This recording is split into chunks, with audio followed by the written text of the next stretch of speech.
Chapter 53. Hearing the punishment, Satya's face lit up. As for the specifics, we'll talk about it later.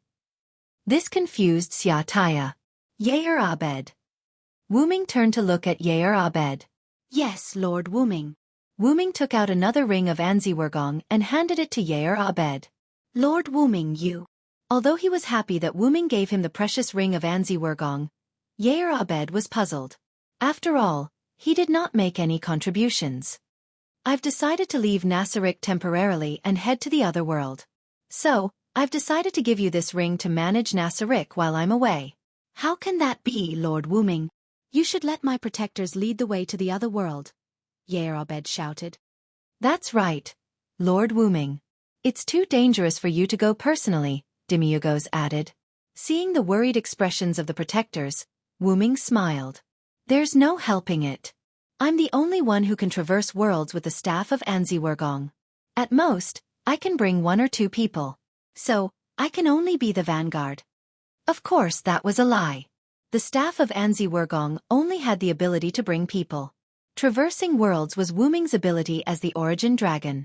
In that case, Lord Wuming should bring me along. As the person with the highest defense in Nasaric, I can definitely protect Lord Wuming, Yair Abed said. No, I've already confirmed the number of people. It's Satya and Sebastian. What? Satya and Sebastian were stunned. Then, they immediately knelt before Wuming. Your subordinates will do our best to live up to Lord Wuming's expectations and accept this punishment. Both Zaisha and Sebastian treated this as a punishment. Rise, everyone. It's not without reason that I brought Satya and Sebastian along. The reason for bringing Satya along was firstly that Satya's ability was outstanding among the Guardians. She could be said to be one of the best. Secondly, it was to punish her. On the other hand, Sebastian's fighting ability is unparalleled, and his identity as a butler can easily conceal us. After all, I don't really need too much defense. As a root dragon, my defense has always been very high. Although saying this would make Yair Bade sad, Wuming really didn't want to bring Yair Bade along. Now that you're here, my trip has become a trip to hell. Yair Bade and Demiurgos did not speak. Seeing that the 2 think tanks did not speak, the other guardians did not have any intention of speaking either. It's decided then. Also, I'll inform Pandora Yakut to leave the treasury. No one can invade that place. I'll let her play my role while I'm not in Nasaric. If there's anything, Yairbed and Demiurgos can discuss it with Pandora. That's it. The meeting is over. Zaisha and Sebastian will stay behind. The rest of you can leave. Yes, Lord Wuming, everyone shouted in unison.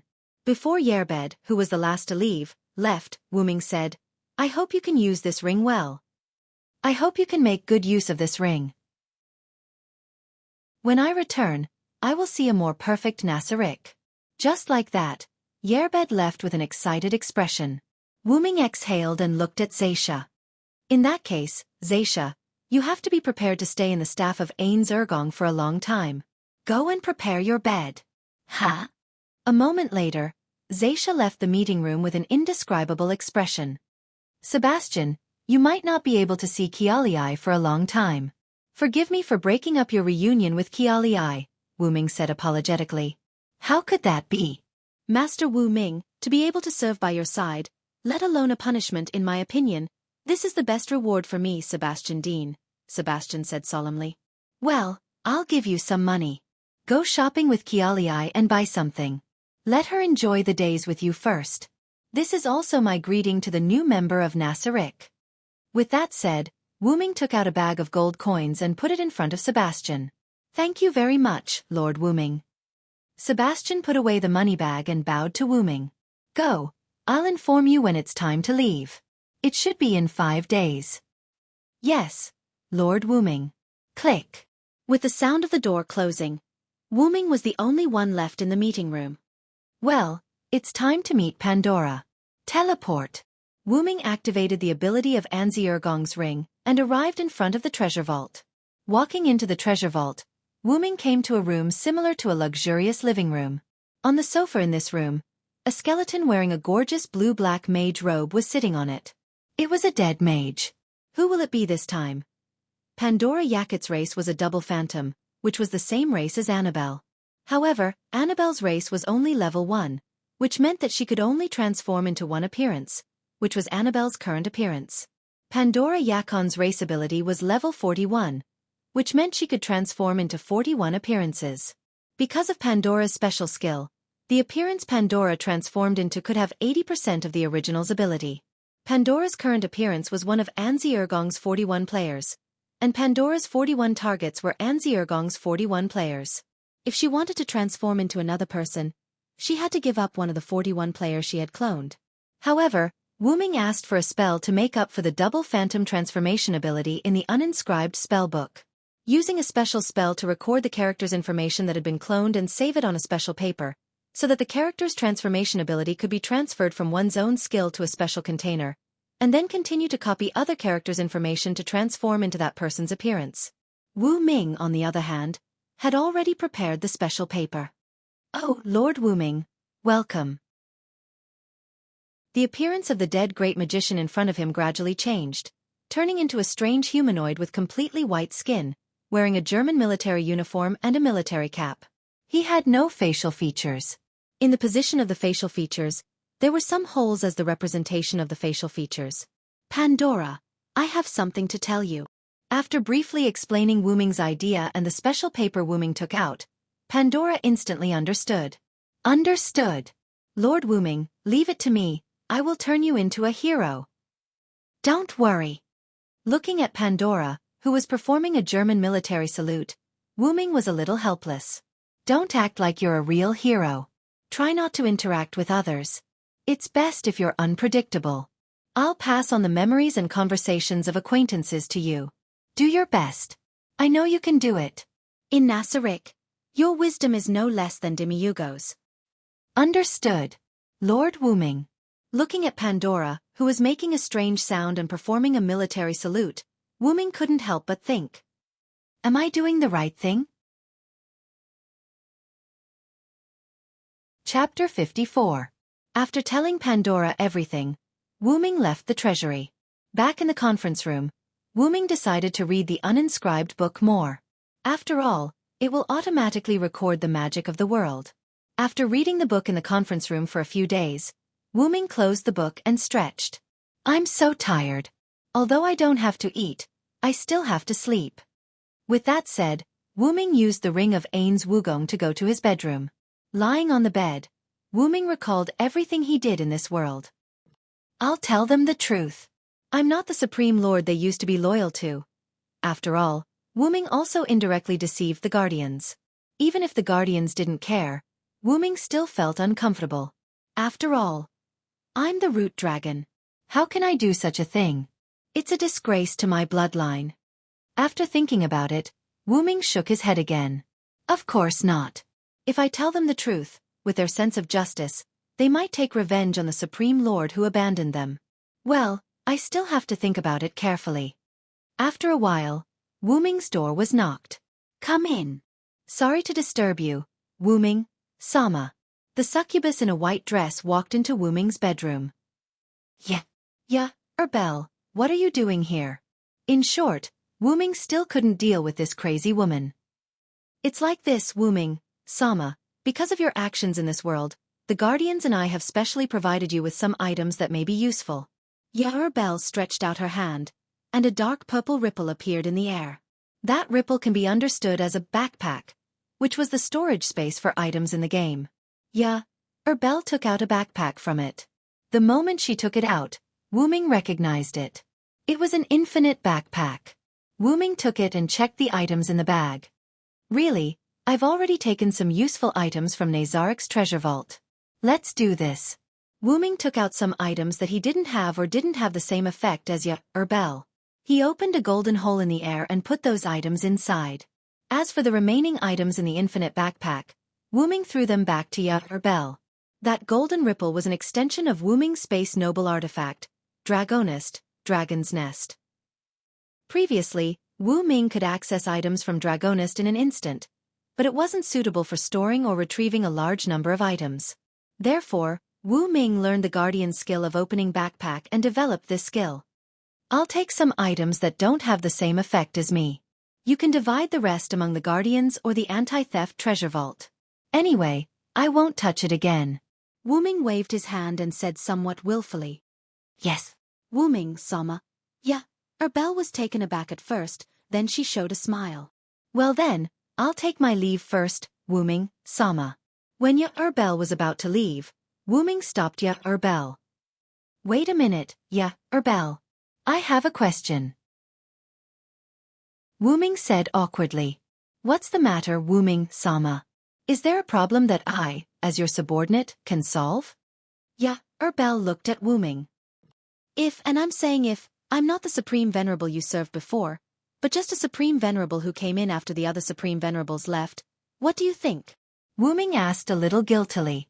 Faced with this question, Wu-ming thought Belle would say something like, that's impossible. What does it matter, Wu-ming, Sama? Looking at Belle's smiling face, Wu-ming was a little overwhelmed. According to Belle's words, she already knew. Whether you are the Supreme Venerable we served before or not, it doesn't matter. In the end, you were the one who accompanied us into the other world. You were the one who accompanied us and protected us. When everyone was afraid of coming to the other world, you were the one who guided us in the front. Belle walked in front of Wu-ming and touched Wu-ming's face. You shouldn't think about this problem. You just need to move forward, because we will only choose to follow you forever. There was a moment of silence in the bedroom. Do the other guardians know? Wu-ming asked. Yes, Lord Wu-ming. Demi-Yugos and I were the first to guess. The other guardians were also told by Demi-Yugos and I during the guardians meeting. They all said that whether Lord Wu-ming is the Supreme Venerable or not, the one who is accompanying us now is that Lord. Only by doing our best for that Lord can we repay that Lord's kindness towards us. That's what they said. Is that so? Let's not talk about how you and Demi-Yugos came to this conclusion, but I hope you don't resent the other Supreme Venerables. After all, they will never have the chance to return to Nasarick. Yes. I promise you, my beloved Lord Wu-ming. Then, can you explain why you took off your clothes? Belle. Wu-ming looked at Belle, who was taking off his clothes, and shouted hysterically. Of course, I'm taking advantage of the atmosphere to take down Lord Wu-ming. How can I let go of such a good atmosphere? Lord Wu-ming. Belle returned to his infatuated expression. Really, you've ruined such a rare atmosphere. Get out of my way. Wu-ming opened his palm, and silver chains bound Belle. What is this?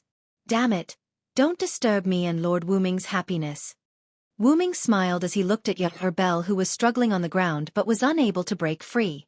No matter what, it's still a noble artifact. Just stay here obediently.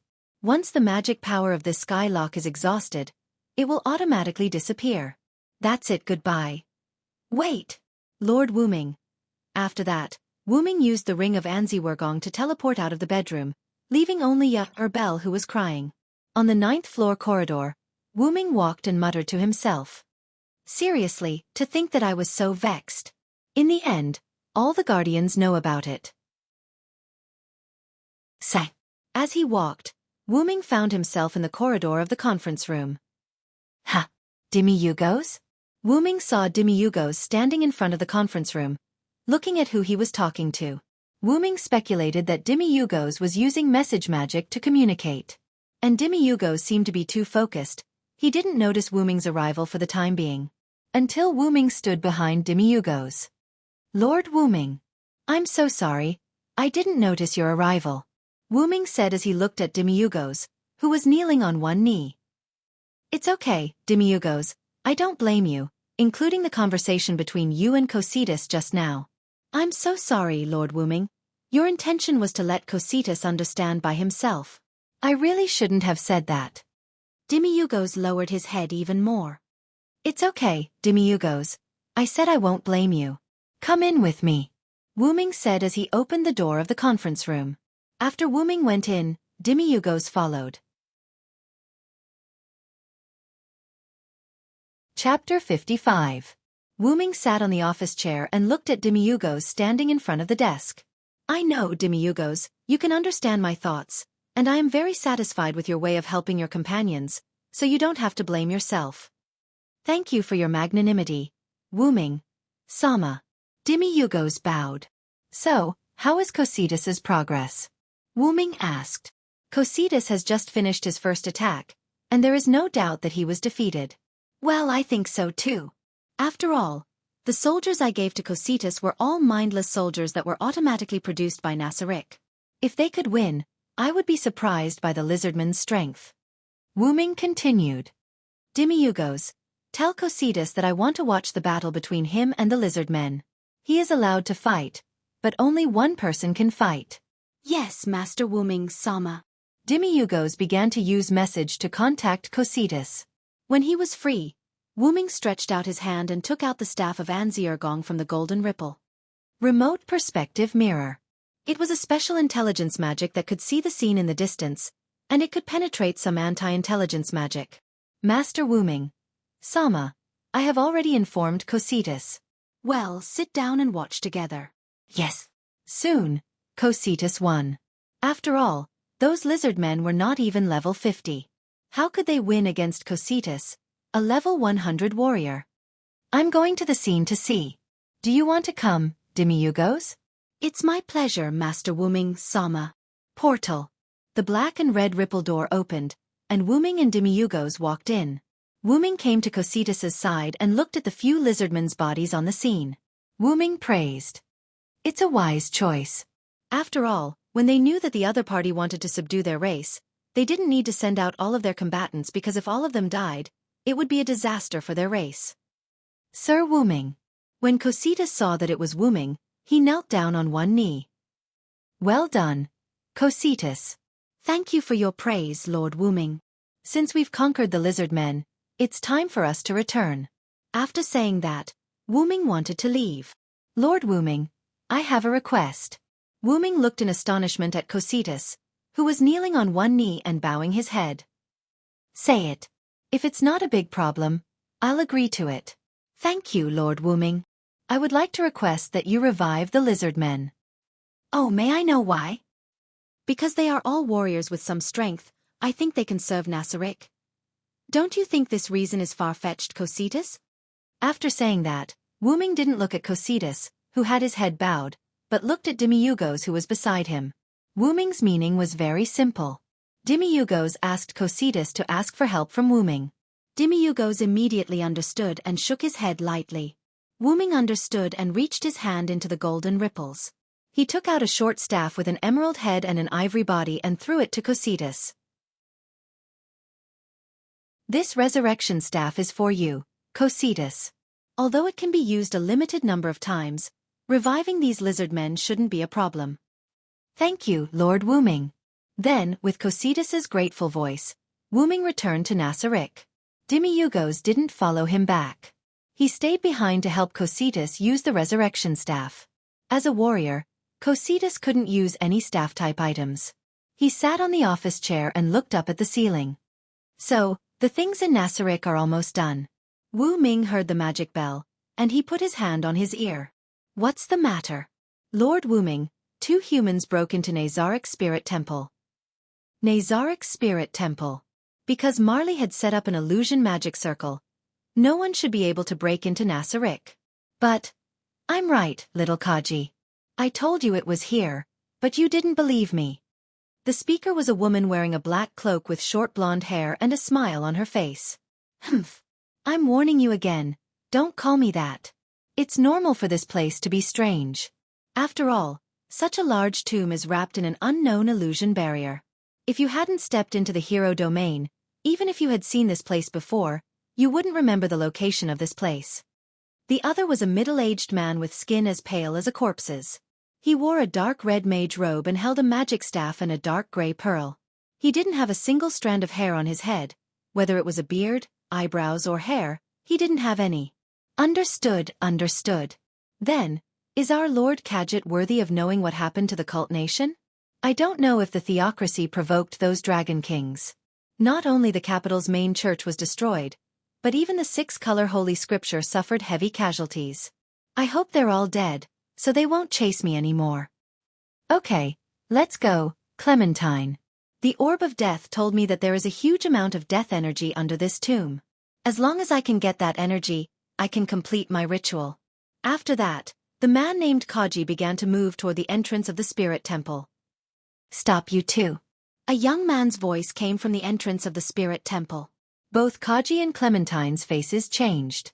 Clementine even took out her weapons, 2 short thorns.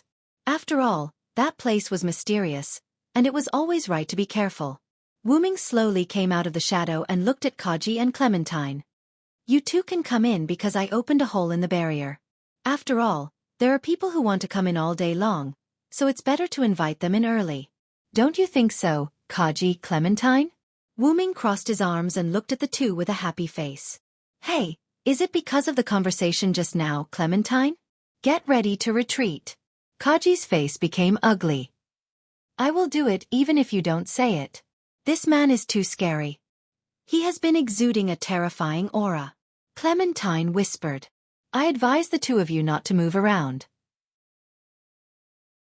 If you're not careful, your head will fall off." With that, a few insect shadows appeared beside Kaji and Clementine. They were level 85 monsters called 8-limb assassin bugs. They were responsible for Wuming's safety in Nasarick. At this moment, the front blades of these 8-limb assassin bugs were placed on Kaji and Clementine's necks without any blind spots. "What? When? Hey!" Then Wuming said to the side. "Shadow Demon, capture them." With that, Wuming's shadow flashed, and a shadow rushed toward Kaji and Clementine. In an instant, the shadow covered the two. Wuming didn't even look and left. Anyway, Demi-Yugos would take care of it. It's about time to leave Nasarick and go to the other world. I'll leave tomorrow morning. With this thought, Wuming left the surface of the tomb in Nasarick. Then, Demi-Yugos appeared where Wuming was standing before. Demi-Yugos pushed up his glasses. "Send them to the House of Reality in the 5th level. Ice prison. Let Nihilus take good care of them." With that, he left like Wuming. A moment later, the 8-limb assassin bugs and the shadow demon also disappeared. Only the empty spirit hall was left on the surface. Chapter 56. Wuming gave his final instructions and left with Satya and Sebastian the next day. Under the effect of the staff of Anzirgong, Satya and Sebastian were sent into the space of the staff of Anzirgong by Wuming and fell into a deep slumber. After transforming into his dragon form, Wuming entered the space-time tunnel. Wuming kept flying in the space-time tunnel. Looking at the light spots in the tunnel, Wuming could not help but recall his previous transmigrations. When he transmigrated to the country of Shadow, Wuming was not familiar with the structure of the space-time tunnel and was sucked in. After that, Britain was summoned by Merlin. It could be said that Wuming had tricked himself. After that, he transmigrated again because of Morgan Le Fay's curse, causing Wuming to leave that era and enter the space-time tunnel. Entering ancient Babylon was caused by the crazy Wu Ming wantonly destroying the space-time tunnel, which was caused by external factors. The alternate world where Nasarick was located was brought in by Wuming's curiosity. Therefore, strictly speaking, Wuming could be considered to have transmigrated on his own initiative and was not as passive as before. Just as Wuming was thinking, a light spot flickered not far ahead. As if they had a telepathic connection, Wuming subconsciously nodded. The space-time door opened. Wuming tilted his head and thought for a while before plunging in. Then, the space-time door closed. Wuming felt as if he had returned to his mother's embrace. His entire body was filled with warmth. Wuming had the thought of falling asleep again. However, this thought was not serious. After resisting his sleepiness, Wuming opened his eyes. At this moment, Wuming was in his human form in an indescribable substance. It was like water, gas, and fog. In short, these substances gave Wuming a chaotic feeling. However, it made Wuming feel very comfortable. Is this the route? Wuming had guessed correctly. This was the route of the M-shaped moon world. The shining light spot from before was just a resonance between the M-shaped moon world and Wuming. Because of this resonance, Wuming opened the space-time door subconsciously. Then, how do I get out? After all, even if the route was Wuming's home, this home was too big. Moreover, Wuming had never been to this home before. He left this home after he was born. Do I have to stay here until I can enter and leave the route on my own? This feels good. The root is home is the root's bloodline. Just as Wu Ming was thinking, He seemed to have received some news. It was as if someone was talking to him. Wu Ming opened his eyes wide in surprise. Are you for real? I don't mind. If I were to sleep here, I would have nothing to do. Wait. With that, Wu Ming transformed into his dragon form and fell asleep. The dream had begun. An ordinary village, a group of ordinary farmers, a group of ordinary playmates, and an ordinary war. Wu Ming seemed to have turned into a baby and was born in this village called Dong Remy. As if he was watching a movie, Wu Ming realized that time was passing by quickly. In the blink of an eye, Wu Ming was already 16 years old. However, the memories of these 16 years were still intact in Wu Ming's mind. Just now. What was that? 16 years of memories. That's unbelievable. Wu Ming now felt like he was watching a movie. He could only watch what he was doing and couldn't interfere with it. However, this body was indeed his. No matter what this body said or did, it was Wu Ming himself. Is this the process of falsifying an identity? Say. The restraining force acted too fast. I told you to wait. That's right, in the root, Wu Ming received the restraining force's greeting. Because Wu Ming signed a contract when he was born, but because he was immediately sent away from the Type Moon world, Wu Ming did not leave any traces in the Type Moon world. Although Wu Ming left his traces in the ancient Celtic, ancient British, and ancient Babylonian worlds, it was not because of the two restraining forces in the Type Moon world, but because Wu Ming joined it himself. Therefore, the planet's consciousness, Gaia, and the human consciousness, Alea, created a new identity for Wu Ming to achieve his ultimate goal, heroic spirit. In this way, Wu Ming's main body was sleeping in the vortex of the root, absorbing the power of the root. Wu Ming's intention was to enter the heroic spirit palace prepared for Wu Ming by the restraining force to form a heroic spirit. However, Wu Ming had the right to leave the heroic spirit palace. After all, when they signed the contract, they signed an equal contract, so Wu Ming did not have to worry about being trapped in the heroic spirit palace. Besides, the heroic spirit palace could not trap the root dragon. Of course, it was an adult. The scene changed. The country Wu Ming was in was troubled by war for a long time. A girl who had a good relationship with Wu Ming came to chat with Wu Ming. Sodric, you really are here. Looking at his blonde childhood sweetheart, Wu Ming said. Wu Ming put his hands behind his head, lying on a piece of hay, and said uninterestedly, Ah, what's wrong, Jihan? Why don't you pray for the Lord's arrival and listen to the voice of the Lord? Why are you looking for a lazy false believer like me? That's right, in this village, Wu Ming was arranged to be a believer of the Lord because of the persecution of the war. Well, don't say that, Sodric. I have something to tell you. Wu Ming sat up from the ground. Say it. I'm your childhood sweetheart. Jihan blushed a little. She sat next to Wu Ming and hugged her knees with both hands. Actually, I heard the voice of the Lord. Wu Ming didn't say anything. The Lord said, why do people fight? Wu Ming still didn't say anything. The Lord told me, I can stop this dispute. I want to stop this war. Wu Ming still didn't say anything. It's just, a little scared. Is my ability enough? Let's do it together. Ah! The girl named Jihan looked at Wu Ming in surprise. I don't feel safe letting a village girl like you go to the battlefield. Since we used to take a bath together, I'll protect you. Wu Ming smiled at Jihan, showing his white teeth. What are you talking about? We took a bath when we were very young. It doesn't count. Jihan blushed. How can it not count? Jihan, are you going to abandon me? I'm prepared to marry you when I grow up. Wu Ming showed a smug smile. WH. What? I'm not ready yet. No. No. The girl struggled to get up and ran into the distance. As Wu Ming laughed, the girl hid under a tree and put her hands over her heart. After the war, I can consider it.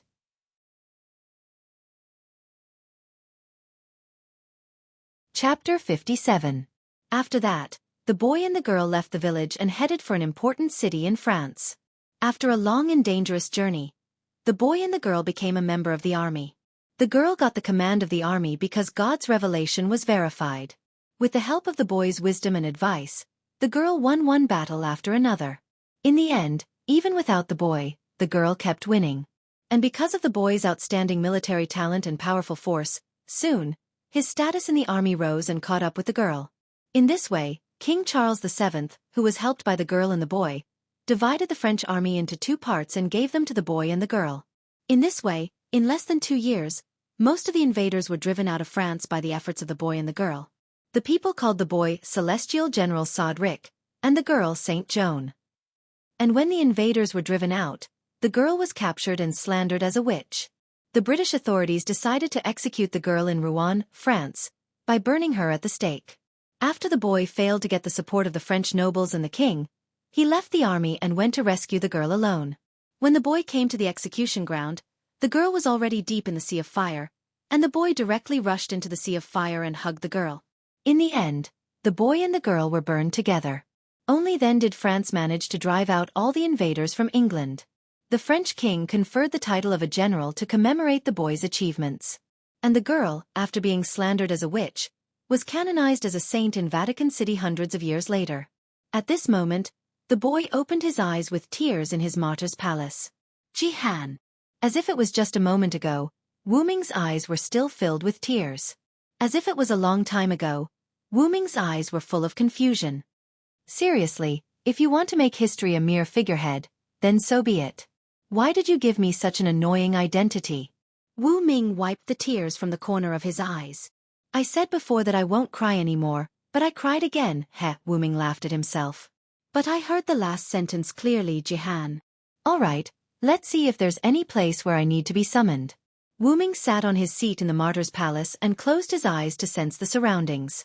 This could be considered Wu Ming's privilege.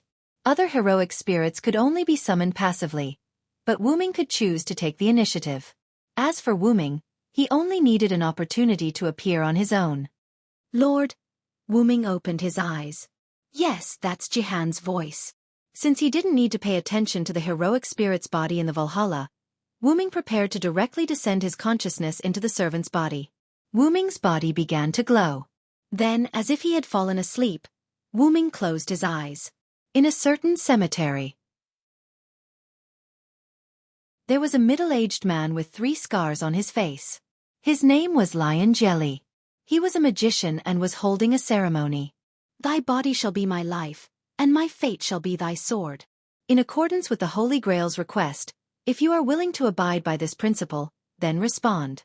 I hereby swear. I am the one who becomes all the good in the world. I am the one who suppresses all the evil in the world. Thou, bound by the 3 spirits of words for 7 days. Wheel of self-restraint, come forth. Guardian of Libra. The magic formation in front of him produced a large amount of storms that constantly impacted everything around him. Lion Jelly raised his arms to cover his eyes and head. After a while, the smoke slowly dispersed, revealing the person standing in the magic formation. A knight wearing a white armor with red patterns and holding a red magic sword stood there. The knight's helmet began to disintegrate and scattered around the armor like a machine, revealing a pretty face with a single golden ponytail. There was an unruly smile on her pretty face. I ask you, are you my master? However, Lion Jelly in front of the female knight didn't speak. Instead, he looked at her with a shocked expression. The female knight was a little puzzled and looked at Lion Jelly fiercely. Hey, say something, bastard. He is surprised that he can summon 2 servants at once, Mordred. What? A voice came from behind Mordred. Mordred didn't seem to know that there was someone behind her. She hurriedly jumped away and raised the magic sword in her hand. You are. How is that possible? As if she saw an incredible existence, Mordred cried out in surprise. Wu Ming was wearing a silver-white armor. He followed Mordred's example and opened up his dragon head helmet. Long time no see, Mordred. To Wu Ming's surprise, Mordred was summoned in this Holy Grail war, and she was with him. No, it should be. I followed Mordred here. So that's how it is. That opportunity is you, little Mordred. Don't give me such a disgusting name. What the hell is going on? Willow Tyrant. Although Mordred's tone was still bad, she put down the weapon in her hand. What? Is this the Willow Knight known as the Silver Dragon of Britain? Lion Jelly on the side was very surprised. No, master. I summoned Sodric Villowsti as a saber. Ha! Sodric? Are you kidding me? Mordred obviously didn't believe it. Could it be that the legend of Heavenly Commander Sodlek is true? Jie said. What is the legend, Master? Mordred asked. Lion Jelly swallowed and looked at Wu Ming nervously.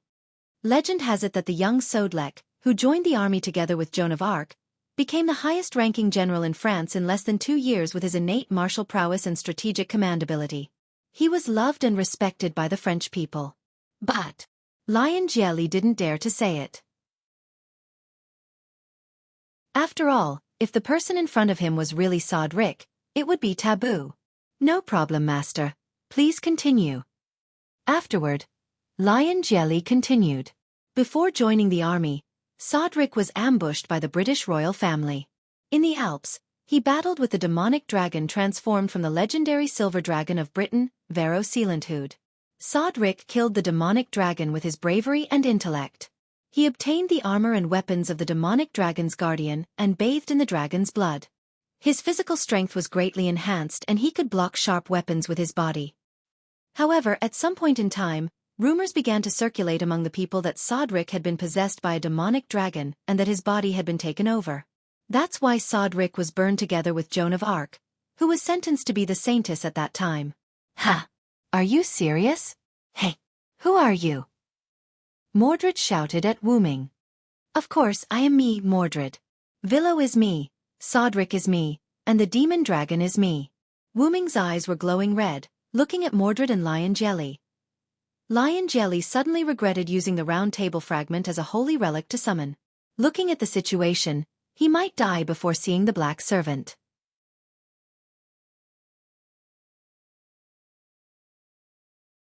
Chapter 58. Mordred protected Liu Jelly and pointed her sword at Wu Ming with both hands. Wu Ming looked at the two with a smile. Both sides were on the verge of fighting. Then Wu Ming spoke.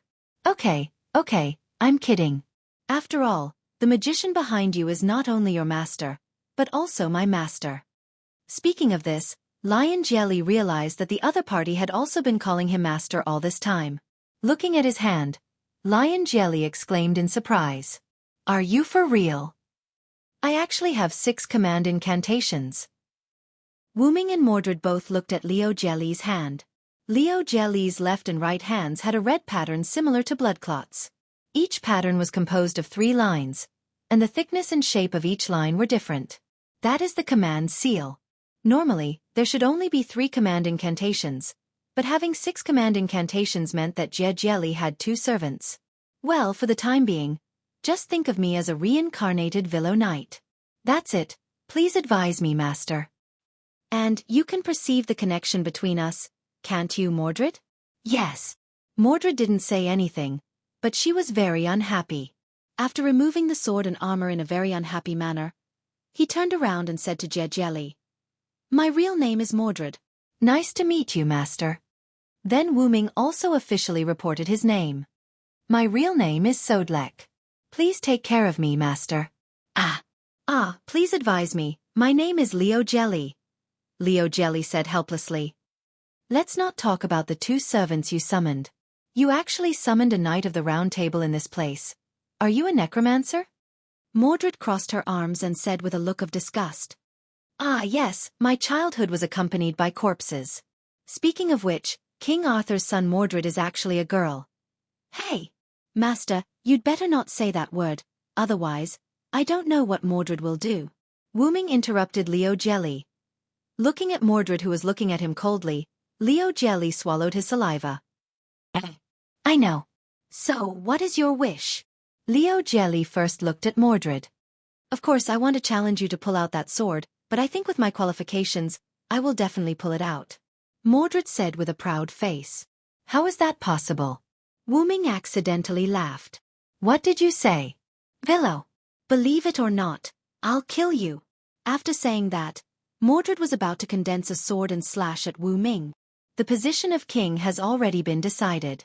Mordred, it doesn't mean that just because you have the right to be king, you can pick her up. Jie Jelly on the side. Why do you say that? You also know that I was a knight during King Yosef's time. As the strongest knight at that time, King Yosef naturally told me about the next king. Wu Ming looked at Liu Jelly, then looked at Mordred and continued. To be precise, even if I tried to pull out the sword I could pull it out. The reason why I couldn't pull it out was because Merlin cast a spell, making everyone who tried to pull it out at that time unable to do so. Only my king could pull it out. Hearing this, Liu Jelly was dumbfounded. What? It was Merlin who interfered. Mordred expressed that she was very angry. However, to pull out that sword, having the qualifications of a king is the most important thing. At that time in Camelot, other than my king and me, no one else had the qualifications of a king. However, if you win the Holy Grail, you can try. Mordred, I have to tell you, you are not inferior to my king. My king didn't accept you because she knew you couldn't bear the fate of Britain. These words caused Mordred to fall into silence. Then, as the first knight of King Arthur, the Villo, and as the general of France in the 100 Years' War, what do you wish for? Liu Jelly asked. Wu Ming smiled. I participated in the Holy Grail War this time because I have something to do with a servant, so strictly speaking, I don't have a wish. Huh! Liu Jelly cried out in surprise. After all, in Liu Jelly's view, whether it was the Knight Villo or the General of France, they were all tragic figures. The former became a demonic dragon because of the curse of the Black Magician and was sealed. The latter was slandered by the British royal family and was rumored to be a demonic dragon. In the end, he was burned to death with Joan of Arc. Therefore, in Liu Jelly's view, it was a bit unrealistic for Wu Ming to say that he had no wish. Well, after all, I haven't died, so I don't have any wish that can be fulfilled with the Holy Grail. What? Liu Jelly looked at Wu Ming in surprise. This time, even Mordred looked at Wu Ming with a surprised face. After all, it was strange to become a heroic spirit without dying. Well, after all, I'm not a human, so I didn't die. I'll tell you this story when I have the chance in the future. Shouldn't we go and meet the other Red Masters first? Yes, the supervisor of the Holy Church and the Red Master sent me a message before, asking me to go to a church somewhere to find him. Then let's go, Master. In this way, under Mordred's complaint and Liu Jelly's helpless expression, the three of them began to move toward the designated location. Sighisoara, Romania. A small church on a mountain. Liu Jelly walked in alone. Wu Ming and Mordred both turned into spirits and followed behind Liu Jelly. After entering the church, the first thing he saw was a white-haired young priest. The agreed place is here, right? Did you call me here? Although it was a question, it was a tone of certainty. The priest heard someone come in and turned his head. Nice to meet you. I'm Shiro Kotomine. White hair, dark skin, a black priest's outfit, a cross ornament hanging on his chest. This was a person who, whether it was his voice or his personality, would give people a feeling of peace. I'm Liu Jelly. I'll skip the self-introduction. Well, then the servants around you are a bit abnormal. Did you find Sodric? Liu Jelly thought. Wu Ming told Liu Jelly that he just followed Mordred to the world. It was also because of his own skills, so he didn't need Liu Jelly to provide much magic power. He just needed to maintain the contract. After all, without a contract, the servants couldn't appear. The servant I summoned is a little special. Forgive me for my lack of manners. Of course, no problem. This is also your privacy. Mordred, who noticed that something was wrong, removed her spirit form and revealed her body in full armor. Through the contract, Mordred sent a message to Liu Jelly. Annoying aura, let me be like this for the time being. Liu Jelly looked at Mordred and didn't speak. Wu Ming also appeared. He was clad in white full-body armor, a helmet that resembled a dragon's head, and a cape that was used as a decoration. He gave off a rather reliable feeling. Wu Ming and Mordred stood on the left and right side of Liu Jelly. Then I'll come out here too. Feng Shiro said. A woman in black clothes who looked very sinister appeared behind Feng Shiro. This sinister woman was also a servant. I'm Assassin. My real name is Semiramis. She gave Wu Ming a feeling of seeing Morgan Le Fay. Immediately, Feng Shiro and Liu Jelly sat on the chair in the church and began a short conversation. After that, Liu Jelly said that he wanted to act alone. So, you're not going to act with other masters? Are you not used to group battles? Feng Shiro asked. Ah yes, and I have enough power here, so I'm not going to act with you. Liu Jelly said calmly. After that, Liu Jelly got up and walked toward the door. I wish you a prosperous martial arts, Mr. Liu Jelly. Liu Jelly opened the door and walked out. Thank you for your blessing. Pung dash. The door closed.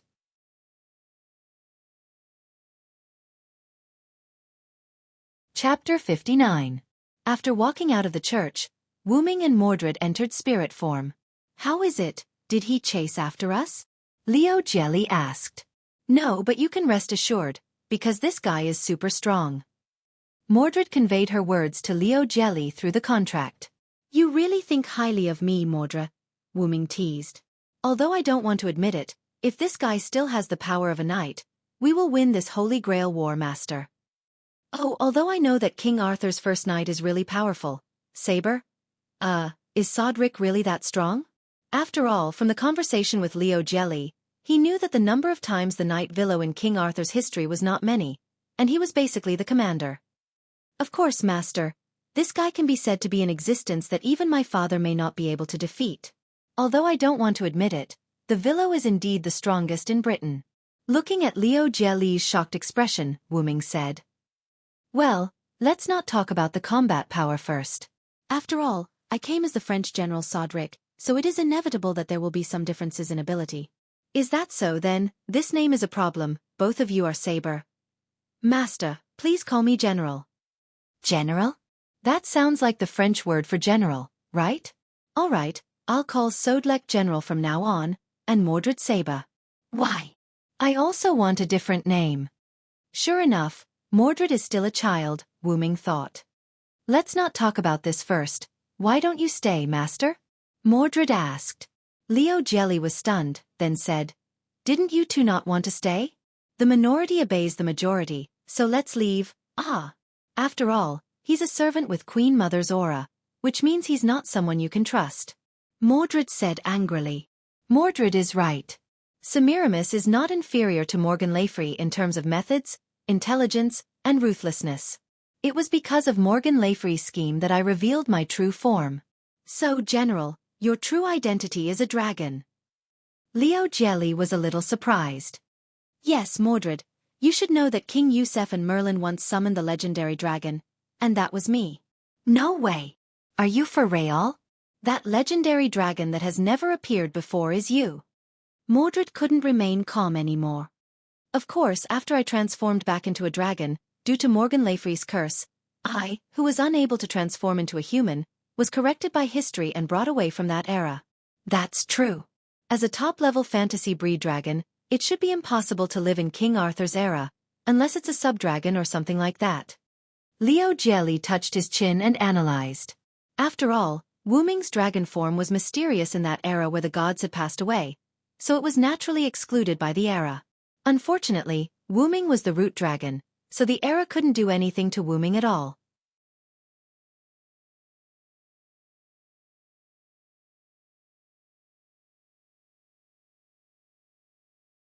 Jelly walked beside Mordred and observed the surrounding terrain. We are in the enemy's base, and no one is ambushing us. After that, there were a few people in the shadow in front of them. They were cyborgs that looked basically the same. Behind the cyborgs stood several large stone golems. Not only in front, but there were also enemies on the roof and behind them. Ha ha ha, as expected of my master, you even used yourself as bait. Mordred patted Jelly's back and laughed happily. Ahem. I'll leave the golems to you, and the cyborgs to me, okay? Jelly coughed a few times. Of course.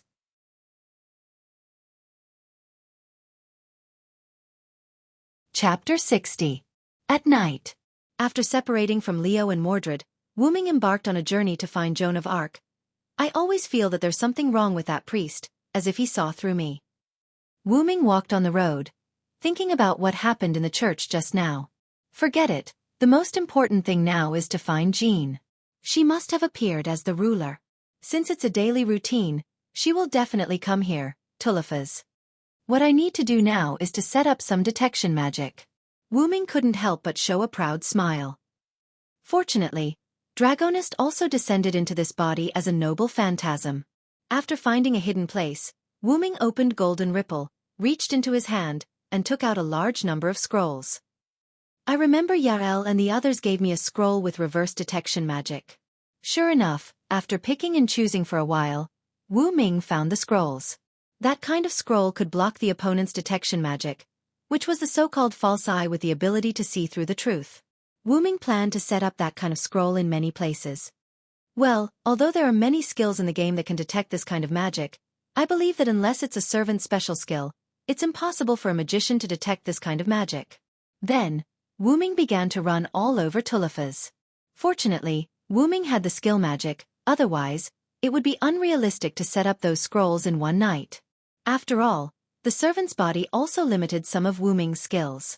For example, Wu Ming forgot all the skills related to Lun's magic. The reason why he didn't forget the magic in Yggdrasil was because those magic were not the products of the moon world, and the servant's body couldn't make them forget. Although it's interesting, the servant's body is really inconvenient. After all, Wu Ming was not a dead hero. Being able to walk in the world again was a rare benefit for those heroes. Who would care about forgetting their skills because of their class? Ha! Is Master and Mordred done? Just as Wu Ming was setting up the magic scroll, he detected that Jelly and Mordred were ambushed by the Yugamirene side. However, this ambush was only a probing attack by the cyborgs and the marionettes. Right now, Jelly and Mordred were heading towards Wu Ming. Wu Ming sat on a big tree and looked up at the starry sky, waiting for Jelly and Mordred. The starry sky in Nasaric time is still the best. That's why, as long as we win the battle, it's fine even if we have to use our teeth. This was Mordred. Where did you come from, Berserker? Seriously. This was Lion Jelly. Yo, did you have fun, Saber? Wu Ming jumped down from the tree and waved at Mordred. How could it be fun? Those magic puppets can't even take a beating. Mordred shrugged. Looks like it's a test by the other side. Well, General, have you found the servant you're looking for? Is she really not a member of the black side? Jelly asked. Ah, not yet. But didn't I say that she will only become a ruler, not a servant of both sides? Wu Ming said. It better be true. If she's not a ruler but a black servant, I will definitely beat her until she pisses her pants. Humph. Mordred turned her head away fiercely. Actually, I've been curious for a long time. I remember in King Arthur's legend, Mordred and the Villo had a good relationship. Before Lion Jelly could finish speaking, a crimson-red scarlet thunder demon sword was pressed against his neck. Who would have a good relationship with him? Be careful if you keep talking nonsense. I know, put down the sword first. Jelly said embarrassedly. Hearing this, Mordred put down the sword. Ha ha ha ha, you're right, Master. Mordred and I have a good relationship. As for why Mordred is so mean to me, it's just a matter of bloodline. Wu Ming smiled and patted Jelly's back. It was rare that Mordred didn't refute. She just turned her head away. Seeing this, Jelly knew that it must be another story, so he didn't ask anything more. Well, where are you going next? Wu Ming asked. Back to the stronghold to rest. What about you? Do you want to continue looking for the ruler? Of course, then that's it. If there's anything, contact me through the contract. After that, Wu Ming's spirit body disappeared. Let's go, Saber. I know. On the other side, Wu Ming and Jelly just separated from Mordred, and Wu Ming received the news of Jelly. Oh, the red berserker went berserk? He's coming here, so is he going to attack the black team's base? As expected of a berserker. What are you going to do? Jelly asked. You tell the priest I'll go and see, Wu Ming said. Understood. After that, Jelly cut off the connection. Wu Ming, on the other hand, went to the direction that Lion Jelly said to meet up with the Red Archer and Red Rider who came to support the Red Berserker. In the forest near the Yugdamarinia's castle, a tall man wearing prisoner-restraining iron armor was constantly moving forward. He let out a terrifying laugh as he spoke. Ha ha ha ha, oppressor! Oppressor! On the tree behind him, there were only two figures, a man and a woman. The woman wore a green-brown dress with black garter socks, long green hair to her waist, beast ears on her head, and a beast tail behind her. The man wore a Greek-style light warrior suit, a red scarf fluttering behind him, green short straight hair fluttering in the wind, and a wisp of bangs fluttering in front of his forehead. It wasn't until the red berserker was temporarily intercepted by the enemy's golem that the two began to talk. You think you can only abandon him, Ryder? You think it's strange that you can persuade him, big sister. My name is Atlanta.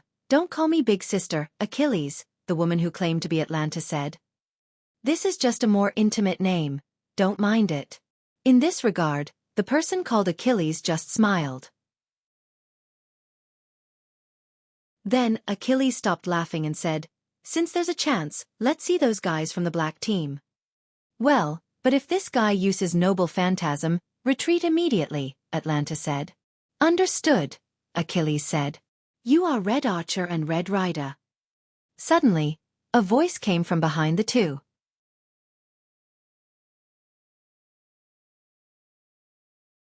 Chapter 61. Who is it? Achilles shouted and instantly condensed a cross spear and stabbed backward. Atlanta also drew her bow and aimed at Wuming, who was behind Achilles. "Sorry, I came here without telling you. I hope I didn't scare you." Wuming held the spear that Achilles stabbed with one hand and raised the other hand as if he was waving. "You are Saber on our side?" After all, Feng Shiro had previously informed the two through the contract that there would be a saber coming to them. As for why he said it as if there were other red sabers, Achilles and Atlanta didn't care anymore. "Well, it's the first time we met. I'm Sodric, summoning with the saber profession. I'm Atlanta, summoning with the archer profession. I'm Achilles, summoning with the rider profession. I didn't expect you to be Saber, I thought you were assassin," Achilles said with some pride. "So, what's the situation now?" Wuming didn't care and asked the two. "As you can see, Berserker is still crazy," Achilles said. "I remember that Berserker's real name is Spartacus, worthy of the famous rebel." Looking at the crazy appearance, Wuming couldn't help but sigh. "By the way, have you seen your master?" Achilles ignored Wuming and asked Atlanta. "No, I've only seen Semiramis and his master, the priest." "Me too. The circuits are connected, and the order has been issued, but I don't see the person. This is considered abnormal." Achilles looked at his hand and felt the connection of the magic circuits, and said so. "It makes sense that the magician is hiding, but it makes people feel that he is timid," Atlanta said indifferently. "Saber, where is your master?" Achilles asked. "My master didn't move with the other masters. We moved alone, so there wasn't any abnormal situation like yours. My master, on the other hand, looks like a fiend, but surprisingly, he's not a bad guy." Wuming waved his hand. "Is that so?" Then, the three of them didn't say anything. After a while, after Spartacus defeated these blocking puppets, a black servant appeared in front of them. "That doesn't seem to be a lancer. Is it a rider? Both of our riders like close combat." Wuming looked at Achilles, who condensed a cross spear. "Of course, I prefer to carry a spear myself than riding a chariot on the battlefield." Achilles said with a smile. That's a pity. I don't like war." Wuming said. "Here." Atlanta interrupted the conversation between the two. The black rider raised his spear and seemed to have released his real name. It passed through Spartacus' leg, and Spartacus' leg was forcibly spiritualized. Immediately afterward, the black rider's master and servant came over, led by a green-haired middle-aged man riding a horse. "Is that Vlad III?" Wuming said lightly. This was what Wuming learned from the exchange of intelligence between Liu Jejia and Yen Fengshiro. "Ah, it should be right," Atlanta said. The black rider raised his hand, and a large amount of enchanted soil wrapped around Spartacus, and then several spikes penetrated Spartacus. At this point, the red rider's berserker was captured by the black rider. It seemed that the other side didn't have the intention to attack together. They only sent two servants who hadn't fought before to attack Wuming's position. "One for each of us, rider." Wuming took out the meteor silver from the ripple and used magic to manifest the silver armor, and said to Achilles. Well, really, they only sent two servants, they really don't put me in their eyes," Achilles sneered. "Then I'll cover you from the rear," Atlanta said. "Well, I'll leave it to you, Archer." "It can't be helped, big sister." With that, Wuming and Achilles walked to the tree in front of them and looked at the black rider's servants. "Is it Saber and Berserker?" Achilles said. One of them was a silver-haired man wearing black and silver armor and holding a long sword. The other was a pink-haired girl wearing a wedding dress and holding a hammer. Achilles just wanted to say something, but Wu Ming suddenly rushed forward and rushed to the Black Rider's saber, swordsman. Hey! You can't be like this, that's the opponent I want. Achilles complained.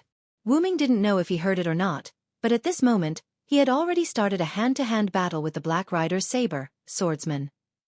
Maybe because of Wu Ming's fierce attack, the Black Rider's saber had been retreating. What's wrong, Black Rider? Is this all you can do? The Black Rider didn't speak, but he kept waving his sword. This feeling. Is this a special attack? When Wu Ming fought with the Black Rider, he felt that the other side had a sense of restraint. Wu Ming quickly hit the Black Rider's saber, swordsman, back a distance. Then, an arrow penetrated the atmosphere and hit the Black Rider's body, nailing it to the big tree behind him. It was an arrow shot by the Red Rider's archer.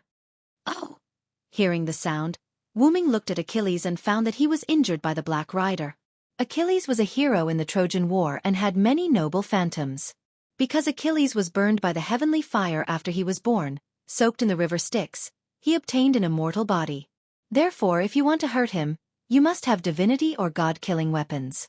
From this point of view, the Black Rider's archer was a follower related to God. The Black Rider's berserker, went to fight against Atlanta. When Wu Ming looked at the Black Rider's saber again, he raised the big sword in his hand as if he was going to release his noble phantoms. The big sword began to emit light. It looks like a special attack against the dragon's noble phantoms. Wu Ming felt a sense of threat from it, although it was not big. Is your master in such a hurry to let you release your noble phantoms? Then come on. Although the other party was attacking the dragon's noble phantoms, Wu Ming's root dragon was not a simple dragon, so the noble phantoms that attacked the dragon's noble phantoms did not have much effect on Wu Ming. However, Wu Ming did not dare to exaggerate. He posed and prepared to release his noble phantoms. Just when Wu Ming thought that the other party was going to release his noble phantoms, the other party suddenly knelt on the ground like a broken string, and the light of his noble phantoms disappeared. Then, the Black Rider's saber spiritualized and left. Is there an internal conflict? It was obvious that the other party was interrupted by another command spell. There was no doubt that there were internal disagreements. After noticing that Atlanta had also retreated, Wu Ming knew that this time's test was almost over. Ignoring Achilles, who was declaring war with the Black Rider, Wu Ming also disappeared in his spiritual form. This was because the detection magic he set up had found the person Wu Ming was looking for. On the way Wu Ming was looking for Jean, on the other side of the forest, the Black Rider who had left early was leading a brown-haired, red-eyed android out of the forest. Jean, on the other hand, came to the place where the Red and Black Riders were fighting and began to investigate. At this moment, a revelation came. Sodric. Jean recalled the person who appeared in the scene just now in surprise. It was obvious that this was her childhood sweetheart, Sodric. Jean put down the puppet fragment in her hand and began to run on the other side of the forest.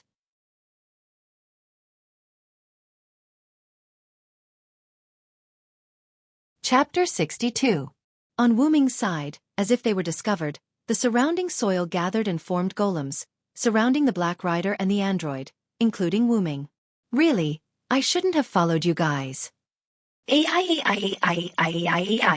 Red Saber. Why are you here? Are you here to help us? The rider from the black team naturally voiced his doubts. Wu Ming didn't know what to say. He just waved his sword gently. The dexterous sword energy destroyed the golems surrounding the three people. Wu Ming turned to look at the Black Rider and the android. He saw the hope of survival in the eyes of the android. Wu Ming smiled. For this kind of guy who resisted fate, Wu Ming didn't hate Wu Ming. Wu Ming reached out, opened the ripple, and took out a bag from it. This was not an infinite backpack, just an ordinary bag. Wu Ming had to admit the advantages of game items. The collision damage of the outside world would not affect the things in the bag in the slightest. It would only reduce the durability. If the durability became 0, the bag would disappear. After filling more than a dozen bottles of red potions, Wu Ming threw the bag and a magic scroll to the Black Rider. After a moment of confusion, the Black Rider caught the bag and scroll. What is this? He asked. There is a potion in the bag to heal this android. The scroll is a magic that can temporarily block the perception of the command curse. No, it's a magic item. Take this android and leave quickly. A servant is coming. Wu-ming said lightly. Oh! You are a good man. My name is Astolfo. What about you? Wu-ming said in his heart. No wonder. Astolfo, one of the 12 warriors of Charlemagne, was a rational person. He looked at the other party's outfit. The upper body was okay, a light night outfit, a fluffy cloak, but the lower body was a short skirt, suspenders, and long night boots. As expected of a rational person. I'm an enemy servant. Is it okay for you to tell me your real name? Wu-ming joked. As if he just realized something, the servant named Astolfo smiled nervously and awkwardly. My real name is Codric, a French general. Just call me that for now. Wu-ming looked at Astolfo helplessly. Not bad, don't you think? Astolfo looked at the androids. The androids didn't come back to their senses. After all, if they didn't hear it wrong, the servant in front of them gave Astolfo a potion to heal him.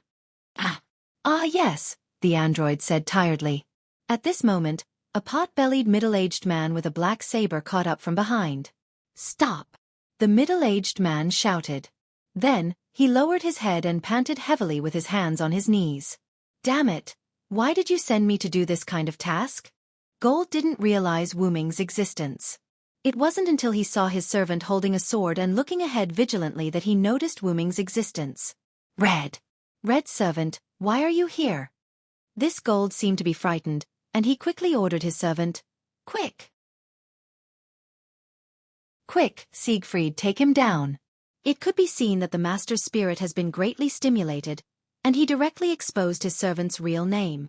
Is that so, Siegfried? No wonder I have a bad feeling. I'm Codric, the other saber of the red team. Nice to meet you. The bad feeling that Wu-ming said was the effect of the dragon's special attack. After all, Wu-ming had the dragon attribute, coupled with Codric's skill, Magic Dragon EX, it was inevitable that he would feel uncomfortable facing Siegfried. What? Another saber? But the one from before is also saber. Why do you have two sabers? Gold exclaimed.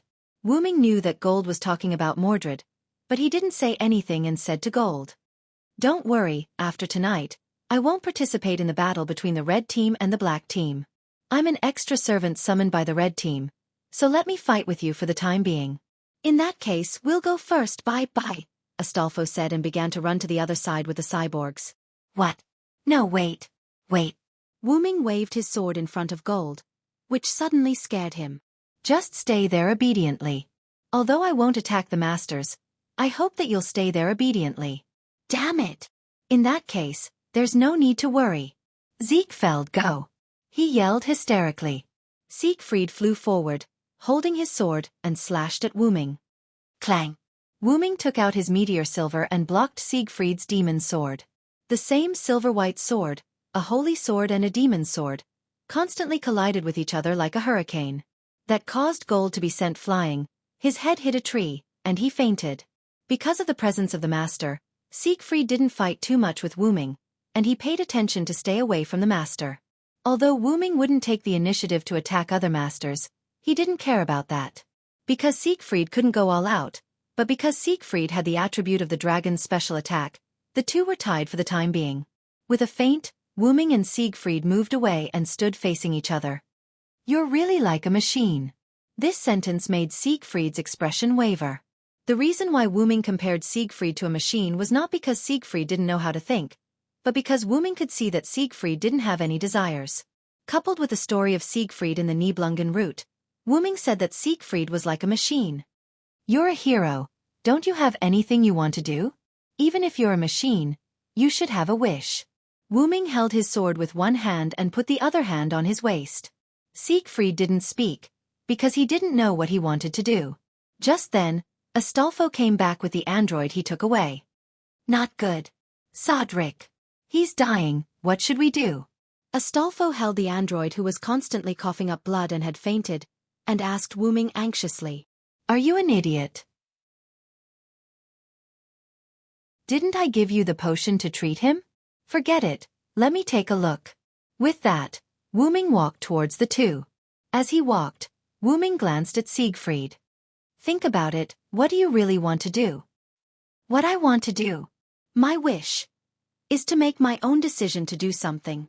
Siegfried muttered. Wu-Ming took out a bottle of potion from the golden ripples and poured it all into the android's mouth. The android's body instantly emitted a green light. It seems that the potion is effective, but it only treats the symptoms and not the root cause. Wu-Ming touched his chin. But this was only temporary. This android had a defect in his body, which caused the blood vessels in his body to rupture and bleed. The potion only temporarily treated the injuries in his body. What do you mean, Sodric? Astolfo asked. It means that he won't live long, and it's very likely that he will face the crisis of death every day. After all, this is the racial defect of the androids. The one who caused the injury to the android was himself. This was the racial defect of the androids, which made them unable to survive outside the incubator. After all, the healing potion couldn't eliminate the racial defect. Then what can you do? Astolfo looked at Wu-Ming with tears in his eyes. Wu-Ming turned his head away helplessly. Unless I change his race, I can't do anything about it. If only I was summoned as a caster. If Wu-Ming was summoned as a caster, he could use the uninscribed book and the staff of Anzi Wergen. Although Wu-Ming could also use the uninscribed book as a saber, he couldn't use high-level magic because of his rank. It was just like in the game Yggdrasil, there was a sorcerer who used Perfect Warrior to equip the sorcerer's equipment, but as a result, he couldn't use the sorcerer's skills and items. Wu-Ming's items were all game items. In addition to the racial conversion items, there were healing potions in the game for injuries, detoxification items for poisons, and holy items for curses, but many of those items couldn't be used by his current rank. Apart from those items, Wu-Ming didn't have any items to remedy racial defects. After all, racial defects were common in the game, and customer service wouldn't specifically prepare items to overcome racial defects for a certain race. Just like Satya's vampire race, Satya had all the weaknesses of vampires, but those weaknesses were all weakened or protected by item effects, and they couldn't be eliminated completely. Although there were androids in Nasaric, the androids in the game had no defects. In this regard, Wu-Ming couldn't do anything about it. You can try the power of the Holy Grail, or ask its creator. I think if it's the one who made it, there should be a way to prolong its life. At that moment, Joan of Arc, who Wu-Ming was looking for, came here.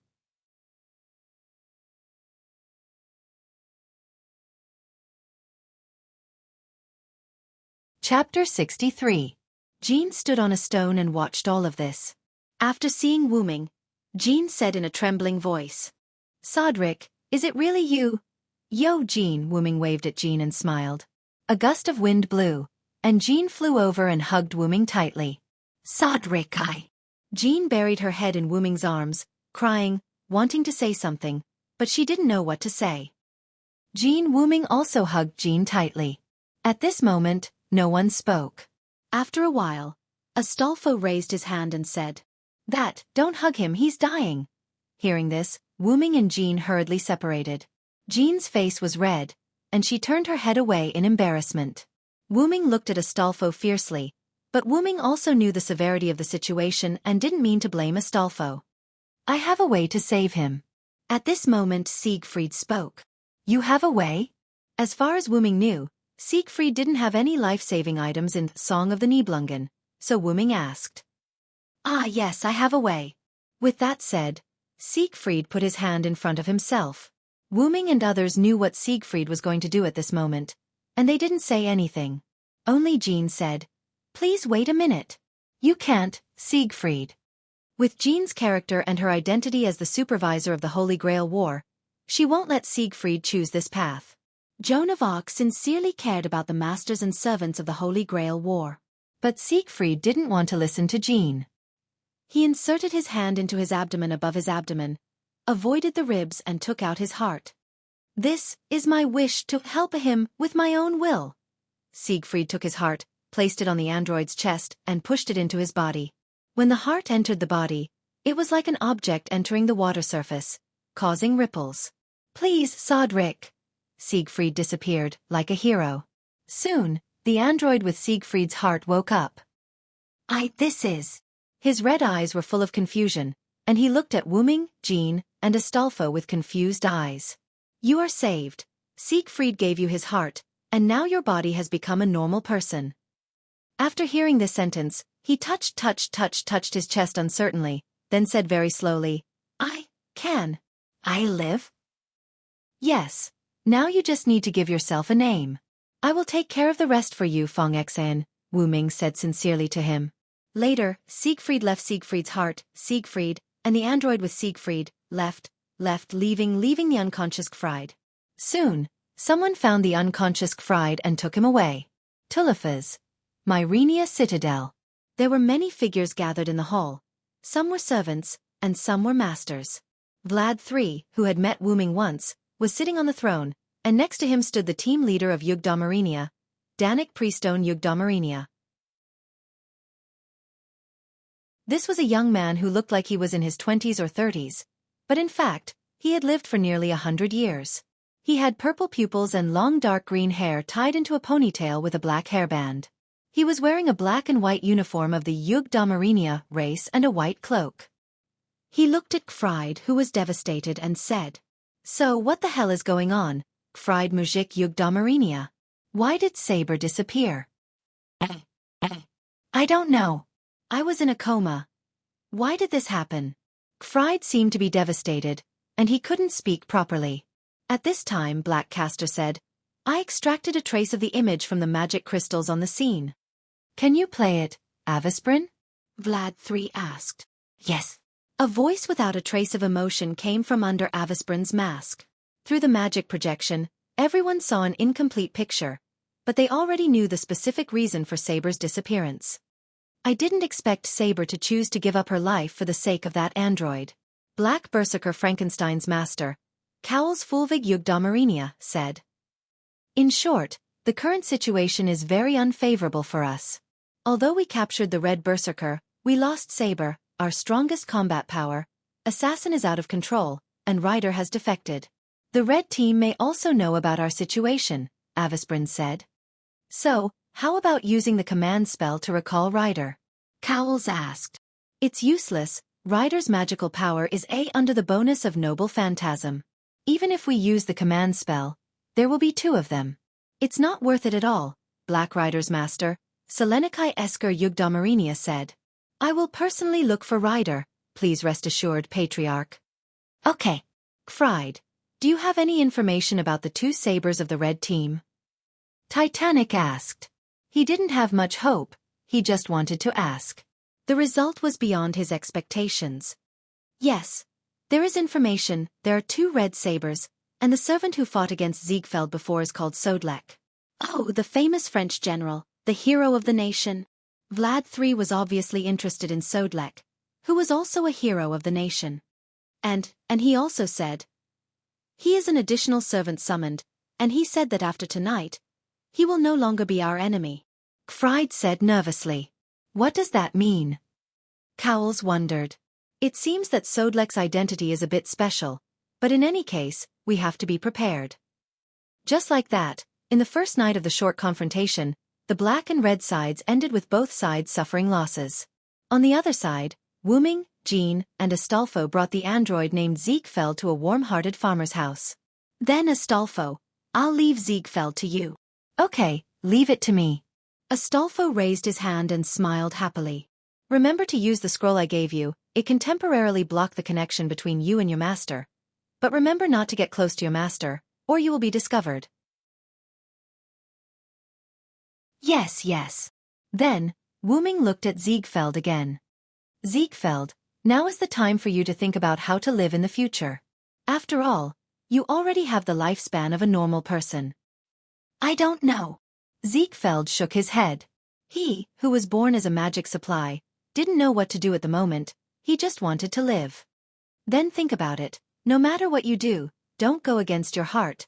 Follow the guidance of your heart. Goodbye. Ziegfeld. Astolfo.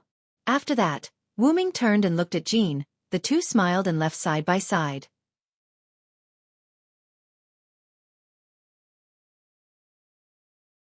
Chapter 64. Wu Ming and Jean walked one after the other on the ground illuminated by the moonlight. Logically speaking, with their intimate relationship, they should be able to talk about everything. However, neither of them spoke at the moment. They just walked quietly and enjoyed a moment of peace. Sodric, what is your wish to participate in the Holy Grail War? After a moment of silence, Jean took the lead to speak. Don't you know me, Jean? I don't have any wish. Wu Ming turned around and smiled at Jean. I came to the Holy Grail War to find you. Is that so? Jean was a little overwhelmed at the moment. Although she was a perfect saintess in front of others, whenever she was alone with her childhood sweetheart, she would become the village girl she was when she was a child. Looking at the confused Jean, Wu Ming smiled and touched her face. I still remember what you said before we were burned to death. Jean froze for a moment, then remembered something. Her cheeks that were touched by Wu Ming became flushed. No. Wu Ming looked at Jean, who was already incoherent, smiled, took her hand, and began to walk forward. While walking, he said, Well, I know you want to give everything to the Lord now. No, I don't mean to go back on my words.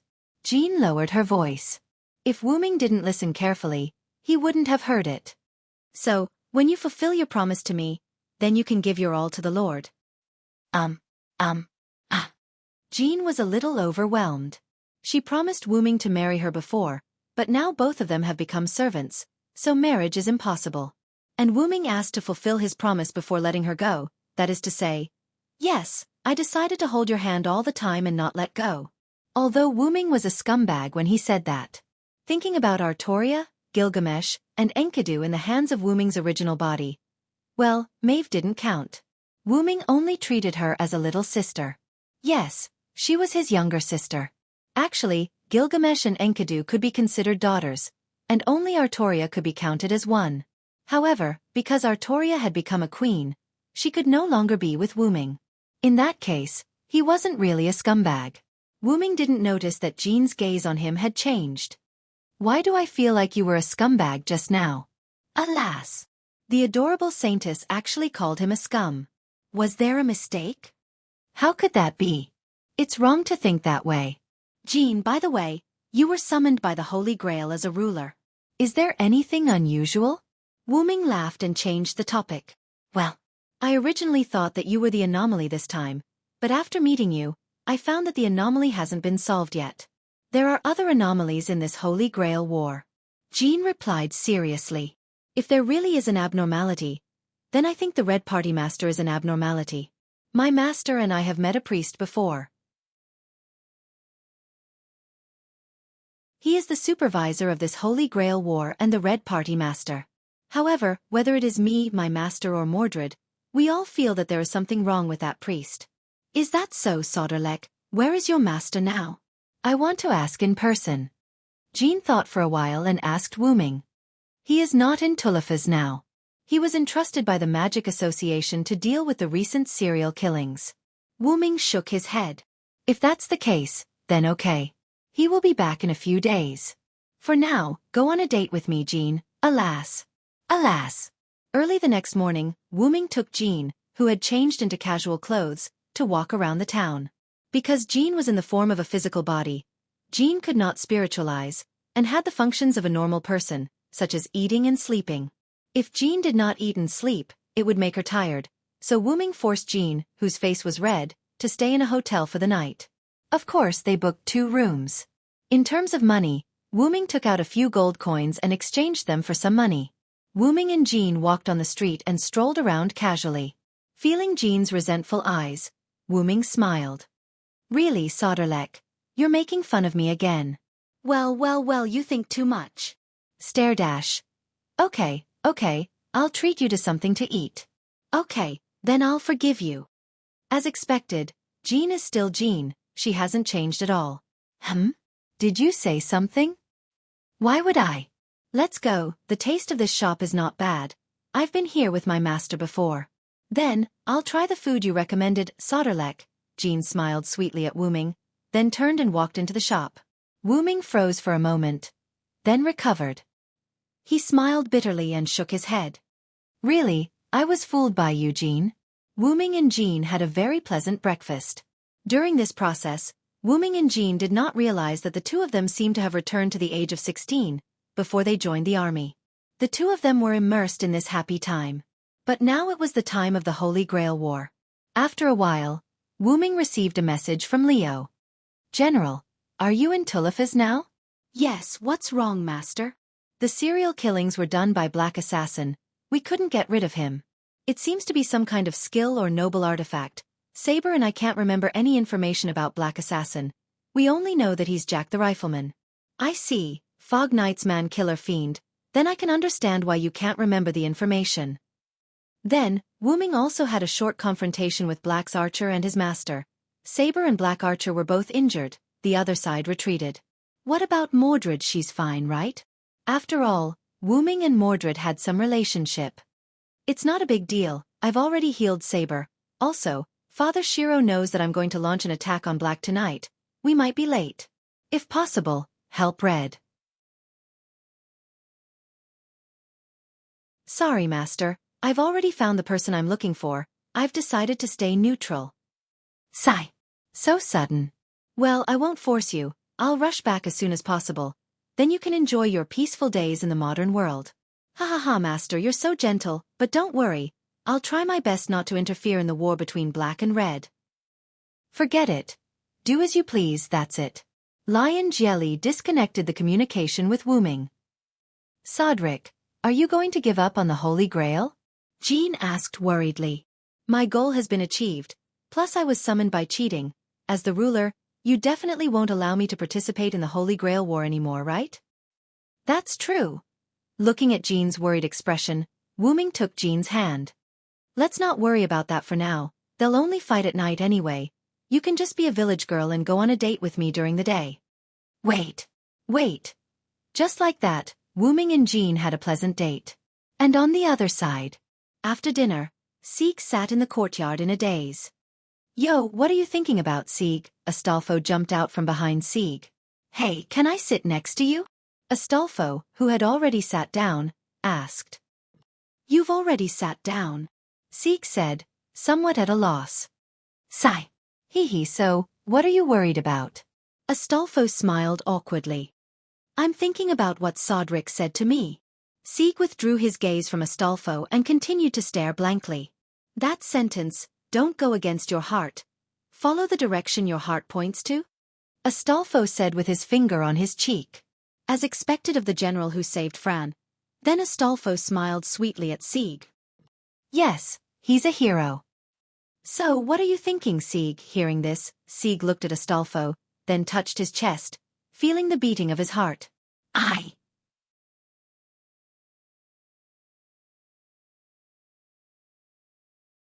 Chapter 65.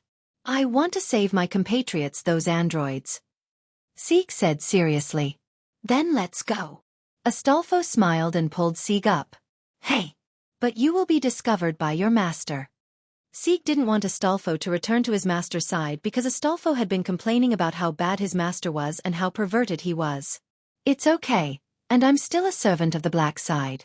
Let's go and observe when the red side and the black side start fighting. When the time comes, I'll go and support the black side, and you can go and save your compatriots. What do you think? Sieg looked at Astolfo's smile and couldn't help but smile. Yes. Ryder, I'll leave it to you. Oh, leave it to me. In this way, as if fate was playing tricks on them, when the two saw a huge sky castle flying to the grassland in front of Domarinia's fortress, they decided that the red side and the black side would fight, and they took action. And Wu Ming accompanied Joan of Arc to wait for the beginning of the war. Wu Ming and Joan of Arc stood on the side of the grassland, looking at the huge fortress floating in the air. That's the Sky Garden? Joan of Arc's skill real name break played a role, and she was surprised to shout out the real name of the noble phantasm. This is really an ill-fated relationship, Wu Ming said. Although it was not from the same period, it was a Babylonian building after all, and Wu Ming couldn't help but feel a little emotional. The red side's master must be there. Let's find a way to enter. Joan of Arc was about to start moving. Wait, Rena. Wu Ming reached out and pulled Joan of Arc's hair braid. Ah! Joan of Arc screamed and knelt on the ground. I'm sorry, I didn't mean it. Wu Ming looked at Joan of Arc, who was kneeling on the ground with tears in her eyes, and quickly apologized and stretched out his hand to help Joan of Arc up. Really, Wu Ming, you are still so rough, can't you be gentle? Joan of Arc grabbed Wu Ming's hand and stood up. Cough. Do you have a way to get to the space garden? Wu-ming quickly changed the topic. This. Jean blushed and stopped talking. She was too anxious just now. She didn't even think about how to enter the sky garden in the sky. It's still the same as before. Wu-ming smiled helplessly and took out a wing-shaped pendant from the golden ripples. Here, take this. Wu-ming reached out and handed it to Joan of Arc. After Jean took it, she checked the pendant's effect with true name detection. It can actually allow people to gain the ability to fly, and all they need to do is chant the incantation. Even ordinary people can use it? Jean couldn't believe it. After all, no matter how convenient this kind of magic item was, it would not be separated from magic power. This item could be used by ordinary people without magic power. How could Jean not be surprised? After all, this was a game. There would definitely be items that didn't cost anything. For example, this pendant that allowed players to fly in the game. That was a high-level item that President Anziwagong got at a high price. It didn't cost any magic power or EXP to use. Well, this is one of the treasures that the Mystic Dragon was guarding after I defeated him. Wu-ming used his suppression power to create an interface for him. What about you, won't you go with me? Jean asked. Well, because there is only one, I won't go. That was the truth. There was only one pendant. Although Wu-ming could use high-level item creation to create another one, Wu-ming still couldn't use that skill because of the restriction of his class. It seems that Castor is more suitable for me, Wu-ming thought. Well, then I'll go by myself. You be careful. Also, don't participate in the battle between the two sides, understand? Jean said to Wu-ming quite seriously. Yes. My saintess, this one understands, Wu-ming playfully replied to Joan of Arc. Really? Jean's cheeks blushed, and she didn't care about Wu-ming anymore. Wearing the pendant, she said the spell fly that Wu-ming told her, and her body floated. Wow, I'm really flying. After a short adaptation, Jean said to Wu-ming. Then I'll go first. Okay. They didn't talk too much because they trusted each other. After watching Jean fly away, Wu-ming said rather bored. So what should I do now? Watch the battle? With that thought in mind, Wu-ming found a big stone and sat down. Watching the two sides began to march. The soldiers of the red side were the dragon teeth that fell from the sky garden. Except for the head that looked like a broken skull, it was no different from Nazaric skeleton soldiers. Looking at the black side, as Wu-ming expected, it was a large group of androids and golems. Looking at the androids, Wu-ming thought of Sieg again. I don't know how Sieg and Astolfo are doing, but with Sieg's temperament, he might return to Mylnia City to save his compatriots. Speaking of Sieg, Wu-ming couldn't help but think of Sieg Fei. Ah, I didn't expect the Dragon Slayer hero Sieg Fei to be such a person. Speaking of which, when I fought with Sieg Fei, I always felt uncomfortable. It felt like I was fighting with my natural enemy. Is it because Sieg Fei is a Dragon Slayer? Wu-ming couldn't help but think of when he fought with Sieg Fei. There was always a special force that passed to Wu-ming. Although it didn't affect Wu-ming much, he still felt uncomfortable. At that moment, a large number of ripples appeared in front of the sky garden, and countless arrows were shot out from it, directly hitting the androids and golems. Is that the red side archer's noble phantasm? Although the damage of each arrow is not high, it's hard to say if it's stacked. Then, a large number of green electric currents hit the arrow formation and scattered it. Is it another noble phantasm? Immediately afterward, a large number of iron pillars pierced the corresponding number of Dragon Fang soldiers. That's Vlad III's noble phantasm, right? As expected of the Impaler Duke. Then, Wu-ming found that the red side Lancer and Vlad III were fighting. One moment the iron pillars pierced, the next moment the flames danced. Those two were fighting very well. Sure enough, for these heroes, I'm still too inexperienced. Wu-ming couldn't help but think of his master, Skaha. Although I didn't fall behind the skills taught by my master, I don't have what a hero should have. It couldn't be helped. Wu-ming, as the root dragon, was born extraordinary. Before the dragon transformation, his skin could be said to be indestructible because of the dragon scales, and after the dragon transformation, he could resist EX-level noble phantasms. He also had almost unlimited mana. In any case, Silent Wonder had never run out of mana. In fact, he had never even used up 1/3 of his mana. The racial characteristic of time and space basically had no effect on Wuming, and he could freely travel through time and space tunnels. Furthermore, he had the ability to sublimate a relic. Imagine if Wu Ming could sublimate hundreds or thousands of grade A offensive relic and release his real name at the same time. Since he had sufficient mana, the scene would be inhumane. That was the power of Wu Ming's root dragon when it was still underage. If it was an adult root dragon, it would be unimaginable. At that moment, Wu Ming saw Astolfo riding an eagle on the battlefield. Seeing that he said something to Vlad III, who had just separated from the Red Lancer, Astolfo flew toward the Sky Garden with a happy look on his face. Could it be? Sieg really came back to save those androids? Wu Ming couldn't help but think.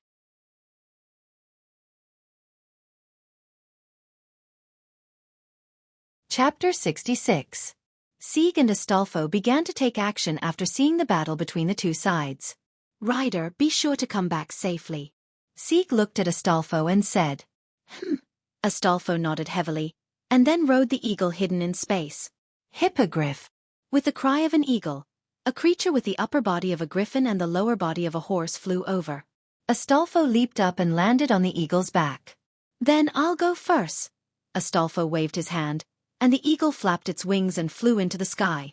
Sieg, on the other hand, went to Mylnia Fortress to rescue his compatriots. After seeing Astolfo, Wu Ming realized that Sieg might also go to Mylnia Fortress, so he also got up and went.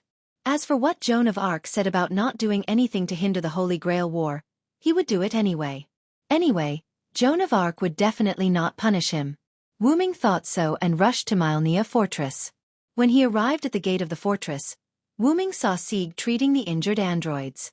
It seemed that the androids were persuaded by Sieg and were constantly treating their companions.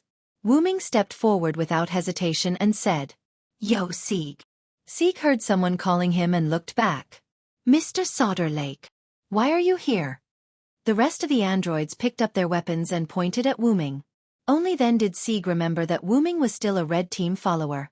Naturally, his purpose for coming to Black Fortress was different. "Don't worry, I have already left the Holy Grail War, and I won't attack you. Put down your weapons, and even if I want to attack, you can't resist at all." After saying that, Wu Ming also looked at Sieg, asking him to explain. "Everyone, put down your weapons first. Mr. Solderlake has helped me before, and I believe that he will not lie to us." After thinking for a while, the androids put down their weapons. "When I saw Astolfo on the battlefield, I guessed that you would definitely come to rescue your companions. Have you thought about it?" "Yes, thank you very much for what Mr. Solderlake said to me. I have decided to save my companions and give them freedom," Sieg said with a firm look. "Then let's go. In order to prevent the black followers from obstructing us, I will accompany you." After saying that, he walked into Mylnia Fortress from the side door. Yeah, I'll leave it to you." After that, Sieg and the androids followed Wu Ming in. However, speaking of which, is it really a good idea for me to walk into the enemy's base so openly? Wu Ming thought. After Jean wore the pendant Wu Ming gave her, she flew into the sky and went straight to the Sky Garden. However, during this process, a large number of dragon teeth soldiers with skeletal wings kept attacking Jean. Bang! Joan of Arc waved the unspread holy flag to disperse the last dragon tooth soldier nearby. Looking at the endless stream of Dragon Fang soldiers flying over, Jean couldn't help but be speechless. So many dragon teeth soldiers can't get through. Just when Jean was distressed, a revelation came. She saw the Red Master, a man in a priest's outfit, fighting with a black berserker in the nearby forest, and standing next to him was a man in a British green and brown literary costume. That's Red Team's master and caster. After seeing the revelation, Jean did not hesitate to turn and fly in the direction of the forest. Assassin Semiramis, who was controlling the fortress in the Sky Garden, saw that Jean did not hesitate to run in the direction of her master, and immediately contacted the master who was fighting with the red berserker in the forest. "Master, the ruler really did not hesitate to rush to your position." "Understood. Retreat, caster," Yen Fengshiro said without turning his head. Red Caster Shakespeare said with a regretful look. "Now is the time to be excited. Do you really want to retreat?" Although Caster said so, he never had the slightest intention to fight. He just kept writing things, including when Yen Fengshiro was fighting. Yes, retreat immediately. Yes. Castor immediately disappeared in spirit form. Yen Fengshiro took out 4 black keys and threw them in front of the red berserker Frankenstein.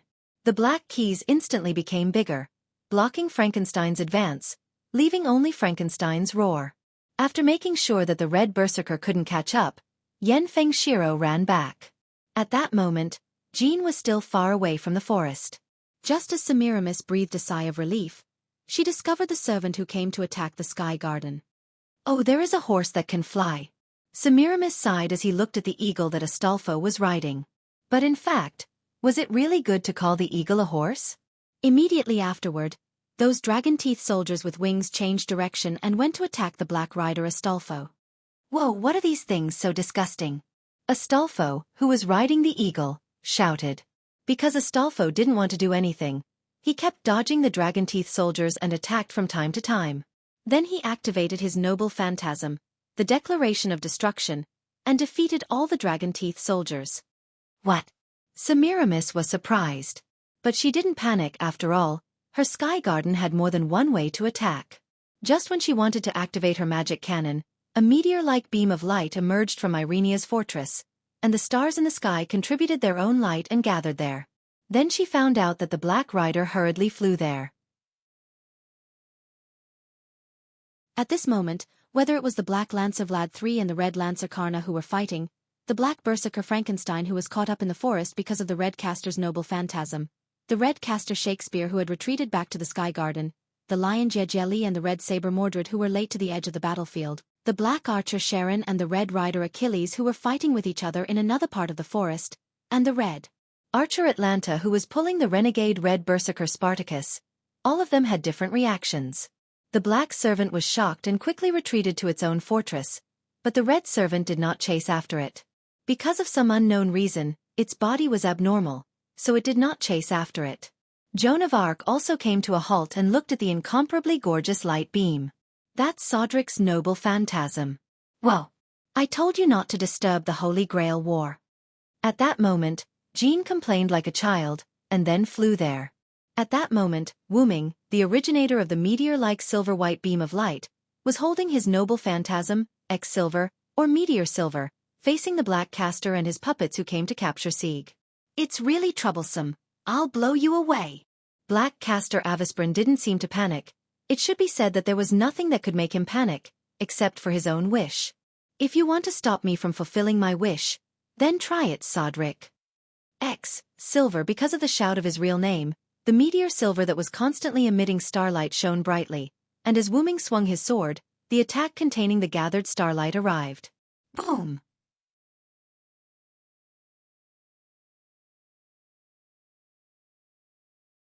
Chapter 67. Previously, when Wuming brought Sieg and a group of androids into the basement to rescue the androids, the Black Caster Avisprin released the traitorous Red Berserker Spartacus and retreated after a brief confrontation with the Red Rider Achilles. On the way back to the magic workshop, he inadvertently discovered the magic of a servant, and followed the magic to find him. Then he saw Sieg. Avisprin judged that Sieg's self-consciousness was the core he needed, so he immediately wanted to capture Sieg. Although Wuming said that he would not go against the black side, Wuming agreed to protect Sieg. Therefore, when Avisprin summoned a large number of golems, Wuming directly released his noble artifact, which caused great chaos on the battlefield. After the Patriarch of Eugomarinia, Danica, knew that a servant had broken into his base, he quickly summoned the black side servants who were on the battlefield. It happened that for some reason, the red side servants did not chase after him, but this was a good thing for the black side, so they did not pursue it. At this moment, a large amount of starlight floated in the air. Avisprin was half kneeling on the ground in a sorry state. His clothes were tattered, and the mask he wore was also shattered, revealing his weather-beaten face as he gasped for breath. Because Wuming could suppress the power, Sieg and the androids were fine, and the basement where the androids were used as a magic battery was not affected. Only the ground in front of Avisprin was completely exposed, and the golems were all turned into ashes. He didn't die after taking one of my noble artifacts. Is it because of the command charm? I said while holding the meteor silver that still had a little bit of starlight. That's right, just when the light beam hit Avisprin, Avisprin's master used 3 command charms to strengthen Avisprin's magic, so that he could summon more golems and set up a large number of magic barriers. It was not until Avisprin's magic was almost completely exhausted that Avisprin survived. "I'm sorry, Sieg, it seems that we can't save your compatriots now," Wuming said apologetically. "No, it's okay." Sieg was still immersed in the sea of starlight at this moment and had not completely recovered. "Then hurry up and retreat first." With that, Wuming took out another scroll and threw it to Sieg. "This is an invisibility scroll that can temporarily block magic perception. You are a magician, so you should be able to use it." Sieg held the scroll, looking at Wuming and the androids who were saved by Sieg on the battlefield with worry. "We 111 won't save our compatriots for the time being. You should retreat first," the female android who seemed to be the leader said to Sieg expressionlessly. "All right, let's hurry up and leave. You'll only drag me down later," Wuming said. "Yes, please be careful, Mr. Sodlek." With that, Sieg ran towards the other side of the battlefield. "Of Avisprin of you, of Avi, of Avisprin of you of, Avisbro and of you." Wuming suddenly rushed forward and swung his sword at Avisprin. Clank! 2 iron stakes blocked Wuming's sword, making a sound of steel colliding. Wuming jumped back, and a large number of iron stakes emerged from the ground where he was originally standing. "You're here, Vlad III. How dare you, General Soderlek, France's national salvation." While they were talking, Black Archer Sharon, Black Rider Astolfo, who was riding an eagle, and Black Berserker Frankenstein, who was running over, had all arrived. Except for Black Saber, who chose to commit suicide, and Black Assassin, who was out of control, all the black servants had arrived. And their masters had also gathered in a relatively safe place to watch the scene. "I'm sorry, Vlad III. Although I said that I'm not your enemy, I have promised Siegfried to protect the androids. I had no choice but to attack Black Castor." Although it was an apology, Wuming didn't have the slightest intention of self-reflection on his face. Instead, his hand holding the sword was quite eager to fight. "I understand you, Sodrik. However, it's not right for you to ruin the battle between us and the Red followers. Well then, sinner who trespassed on my territory, leave your life behind." With Vlad III's order, Berserker Frankenstein, who was the most impatient, took the lead and rushed forward. Frankenstein rushed over, raised his heavy hammer, and smashed it down. Wuming held the meteor silver in one hand to block it, and instantly released his magic to bounce it away. Then he quickly jumped back into the air, avoiding the iron stakes that pierced out of the ground, and swung his sword to cut them off. Then his body moved against gravity to the side, avoiding the arrows that were attacking him. Then he met Berserker Frankenstein, who rushed over again. Vlad III didn't have the idea of a one-on-one fight. He followed behind Frankenstein and raised his gun to stab Wuming. In this way, Wuming dealt with Black Lancer Vlad III and Black Berserker Frankenstein while avoiding or destroying the arrows from the air and the iron stakes piercing out of the ground. Because of Wuming's supreme skill, several servants couldn't defeat Wuming even if they joined forces. As for Avisprin, he followed Jiro Cher back to his magic workshop. After all, his master no longer had the command seal and could no longer impose a compulsory order on him, and his magic was running out. If he didn't think of a way to survive in this world, he wouldn't be able to survive. Are you kidding me? How is this possible? Even 3 servants couldn't take down that French General Sodlek. He shouldn't have such strong martial arts skills. Fiori sat in a wheelchair and covered her mouth in surprise. The servant named Sodrik is indeed a bit abnormal, but looking at his ability value, his real name is indeed Sodrik. Collins pushed his glasses and said. The master could observe the ability value of his own servant, and naturally, he could also observe the ability value of other servants. But there was not much information about the ability value of other servants. While they were discussing, Black Rider's master yelled at his servant, Astolfo, "Why don't you go up? Astolfo, show them the power of one of Charlemagne's 12 warriors." Astolfo, who was flying in the air, hesitated and didn't dare to go forward. "This is a little bit. Ha ha ha, I'm not that good at fighting." Astolfo laughed. Although Astolfo was one of the 12 warriors of Charlemagne, he was the weakest among them. Moreover, Astolfo had always relied on his noble phantasm to fight. It was especially effective when he was fighting against multiple enemies. Give me your noble artifact, illusionary horse of this world right now. Ah, this is not good. Astolfo smiled awkwardly. Do it, or I will use my command seal. Serenica said fiercely. Sigh, there's no other way. Astolfo prayed that Wu Ming would use his noble phantasm.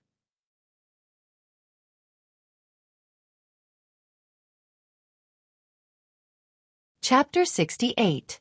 At that moment, Wu Ming made a feint and pulled away from Frankenstein and Vlad III. Vlad III also stopped Frankenstein, who wanted to continue to attack. It seems that your identity is not simple, Sodric, Vlad III said. Being able to withstand the joint attack of 3 servants was not something a French general should have. I just used the identity of Sodric to summon Saber, but the martial arts of other identities have been deeply engraved in my mind. Wu Ming swung his sword and put the meteor silver into the golden ripples of Dragonist. It seems that I can't take you down today. Not someone from Sodric. Vlad III didn't seem to be depressed. You are wrong. I am Sodric. There is no doubt about that. It's just that I have another identity. Wu Ming smiled. Then, he looked at the boundless sky. You have to be careful. You have to know that the Red Sides Fortress has the Hanging Garden of Kamikaze magic. Hanging Garden? Not good. Vlad III also realized something. At this moment, a gigantic sky fortress appeared in the boundless sky above Mylnea Citadel. It was the Hanging Garden with the ability to block detection. The originally flat ground was broken by the powerful suction of the Hanging Garden, and the Great Holy Grail, which was located in the center of the Hanging Garden, also broke out of the ground. What? One of the Black Side Masters exclaimed in surprise. After all, it was too hard to believe that the Red Side's purpose was to directly take away the Great Holy Grail. Well then you guys go ahead. I'll take my leave first. With that, Wu Ming's spiritual form disappeared. The black servants present, Black Lancer Vlad III, Black Archer Sharon, Black Rider Astolfo, and Black Berserker Frankenstein all followed the boulder and entered the Hanging Garden. At that moment Jean, who was resisting the explosion of the Red Berserker Spartacus, met Wu Ming who came out of Mylnea Fortress. Sodric! Jean roared. What's wrong, Jahan? Wu Ming was shocked. Didn't I tell you not to act on your own? You have now seriously damaged the Holy Grail war between the Black and Red factions. Jean d'Arc, who was Rule, said. Although I don't have your command incantation, the command incantation that belongs to the Red Saber can be used on you, so you'd better stay put. Jean looked at Wu Ming until Wu Ming surrendered. Yes, I know, my saintess, Wu Ming said helplessly. Besides, I was just trying to protect Siegfried. After all, this is the agreement I made with Siegfried, Wu Ming said with an embarrassed smile. Don't think I don't know what you're thinking. You're just looking for fun for yourself and protecting Mr. Sieg, Jean said. Really, you used to be like this too. You always acted on your own. If you didn't act on your own, you wouldn't have been accused of the mystic dragon, Jean said sadly. This was what was recorded in Wu Ming's history. The adventurous General Sodric was attracted to the Alps by the legend and was ambushed by the British Army. In order to win the war between Britain and France, the British Army found a way to release the mystic dragon, who used to be a member of the Knights of the Round Table. With the help of Sodric's wisdom, Sodric barely defeated the mystic dragon. Jean d'Arc also dared to lead her army. Otherwise, the exhausted Sodric would have been captured by the British Army. Wu Ming, on the other hand, smiled helplessly. Really, that's because it's convenient for me to use my noble phantasm. The suppression power was given to me in the history. All right. You stay here for now. I'm going to the Sky Garden to question the Red Faction Master. If I find out that you're still running around, I'll definitely use my command incantation. After that, Jean d'Arc activated the pendant and flew into the air, heading toward the Sky Garden. Wu Ming, on the other hand, smiled helplessly and waved his hand. It's good that you stay here. I still have to help Sieg save those androids. Hey! Villo! Wu Ming turned his head and saw Jelly and Mordred rushing over in a car that was almost scrapped. As soon as the car stopped, Mordred directly kicked the door and walked out. You're really good. You actually broke into the enemy's base camp alone. Mordred smiled as if she was meeting a good friend. She held Wu Ming's neck and laughed. This made Jelly confused. After all, Mordred and Wu Ming did not get along very well before. They were not friendly. Wu Ming, on the other hand, saw through Jie Li's thoughts and said, "In the Knights of the Round Table, Mordred is not liked by the other knights. Only I am willing to talk to Mordred. Of course our relationship is good. Mordred hates me because of the bloodline problem." "What did you say? You bastard, who has a good relationship with you?" Mordred, like a tsundere, fiercely punched Wu Ming. "Bloodline?" Wu Ming pressed down on Mordred's fist and continued to speak to Jelly. "Didn't you notice that Mordred's eyes turn red when she fights? That's because a little of my bloodline is mixed in, causing her eyes to turn red when she fights." Ignoring the noisy Mordred, Jelly asked, "Speaking of which, didn't you not participate in the war between the two sides? Why did you run to the Black Side's base camp to make a ruckus?" Wu Ming smiled awkwardly. Then, Wu Ming told Jelly about his experience after he and Jelly separated.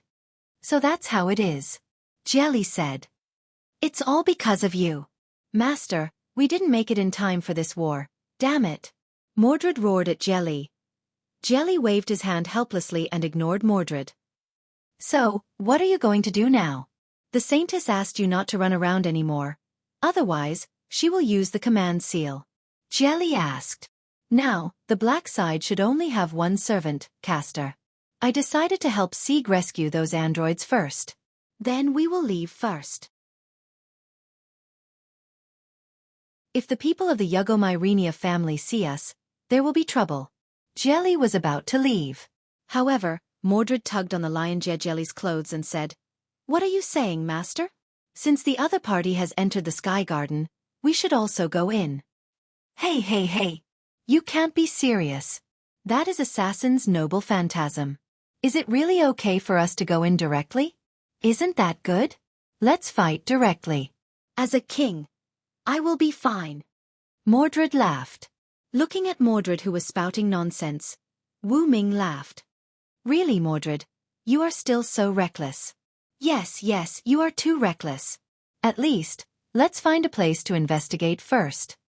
"What is there to investigate? I hate magicians the most. Just like Merlin, that bastard. Anyway, let's leave first." "No. Continue to attack the Sky Garden." Looking at the master and servant who were quarreling together, Wu Ming couldn't help but say, "You guys are really good together." After that, Wu Ming walked toward Myrenia's fortress.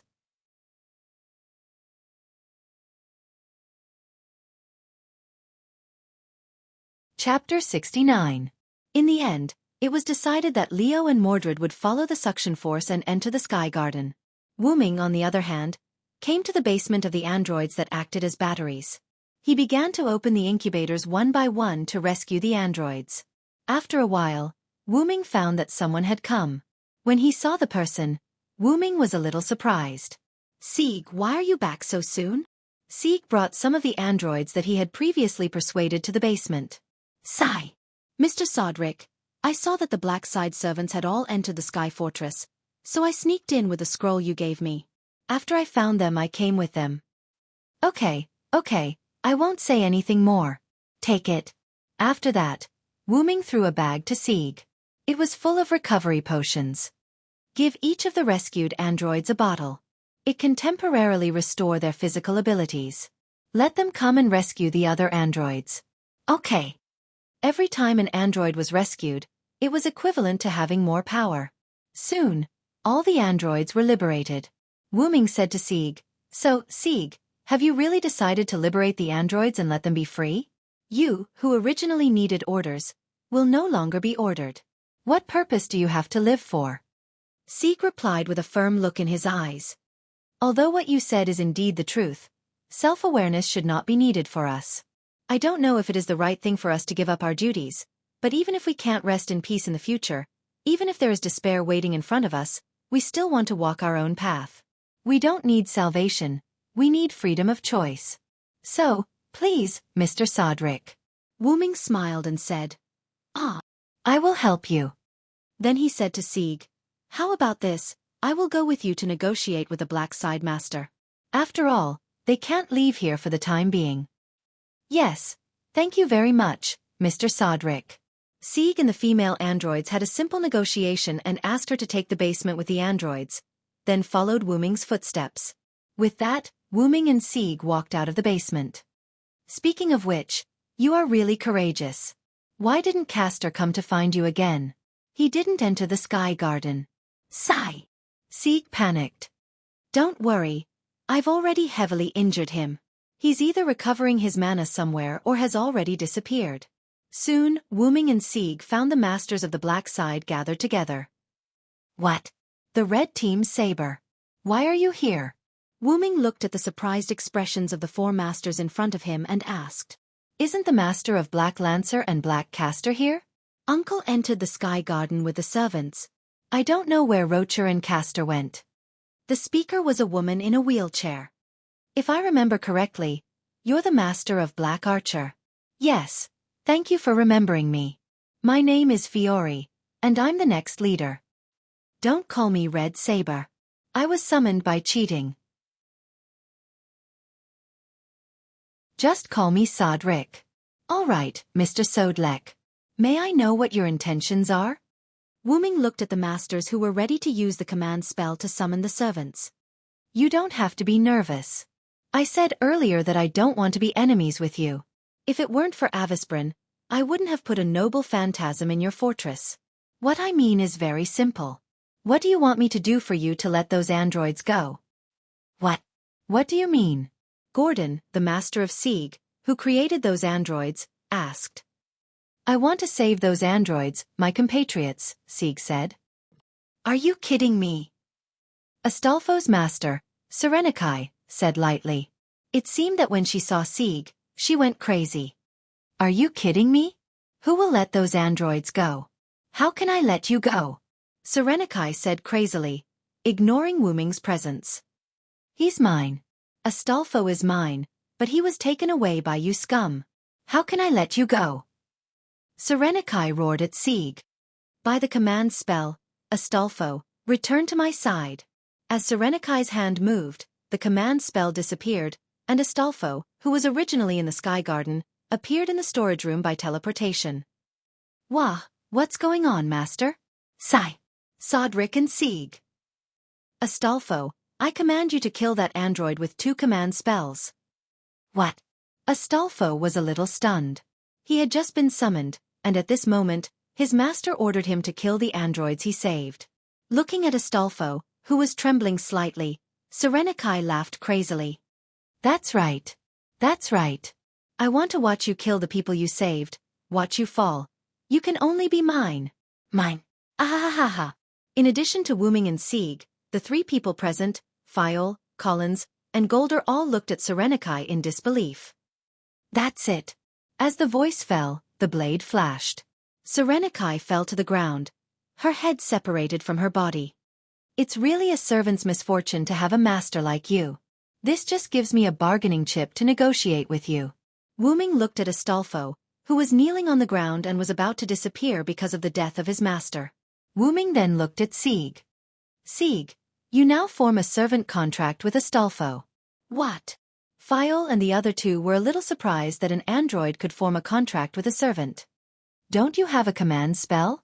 Then hurry up. This is your bargaining chip to help your companions. Then, Wu-ming looked at Fiol, Collins, and Golder. You don't have any objections, right? In response to this semi-threatening inquiry, the 3 could only say, No, no, please go ahead. Hurry up, Sieg. Do you want to see Astolfo disappear? Then he looked at Fiore, Collins, and Gordon. You guys come out with me. Leave some space for Sieg and Astolfo. Yes. Yes. The 3 replied in panic. Wu-ming closed the door and waited outside with the 3. Excuse me. Mr. Sodrick, who are you? In the face of this question, Wu-ming did not answer directly. I'm a cheating servant who was summoned together with the Red Saber. My purpose is to meet the ruler, Jean d'Arc. Because I'm a cheating servant, I was asked by the ruler not to interfere with the Holy Grail War. Because I agreed to Siegfried's request before he died, I will protect him. So I didn't interfere with the Holy Grail War. Sieg is the one who interfered, it has nothing to do with me. Wu-ming finally said like a rascal. And I think when Rula comes down from the Sky Garden later, she will gather the remaining servants to suppress the real offenders, so we will probably be comrades later. This made the three people not dare to flatter him. As for the problem of me killing that woman, first of all, you guys attacked the people I wanted to protect. It's good that I didn't kill all of you, and I believe that you guys don't want to make a scene like that, wasting 3 command spells because of a personal grudge. In a way, I've helped you. The three people expressed that they had never seen such a shameless person. You're tuning in to the Xiaofan's Wuxia Tales YouTube channel. Don't forget to subscribe and join us on this journey to catch the most captivating stories.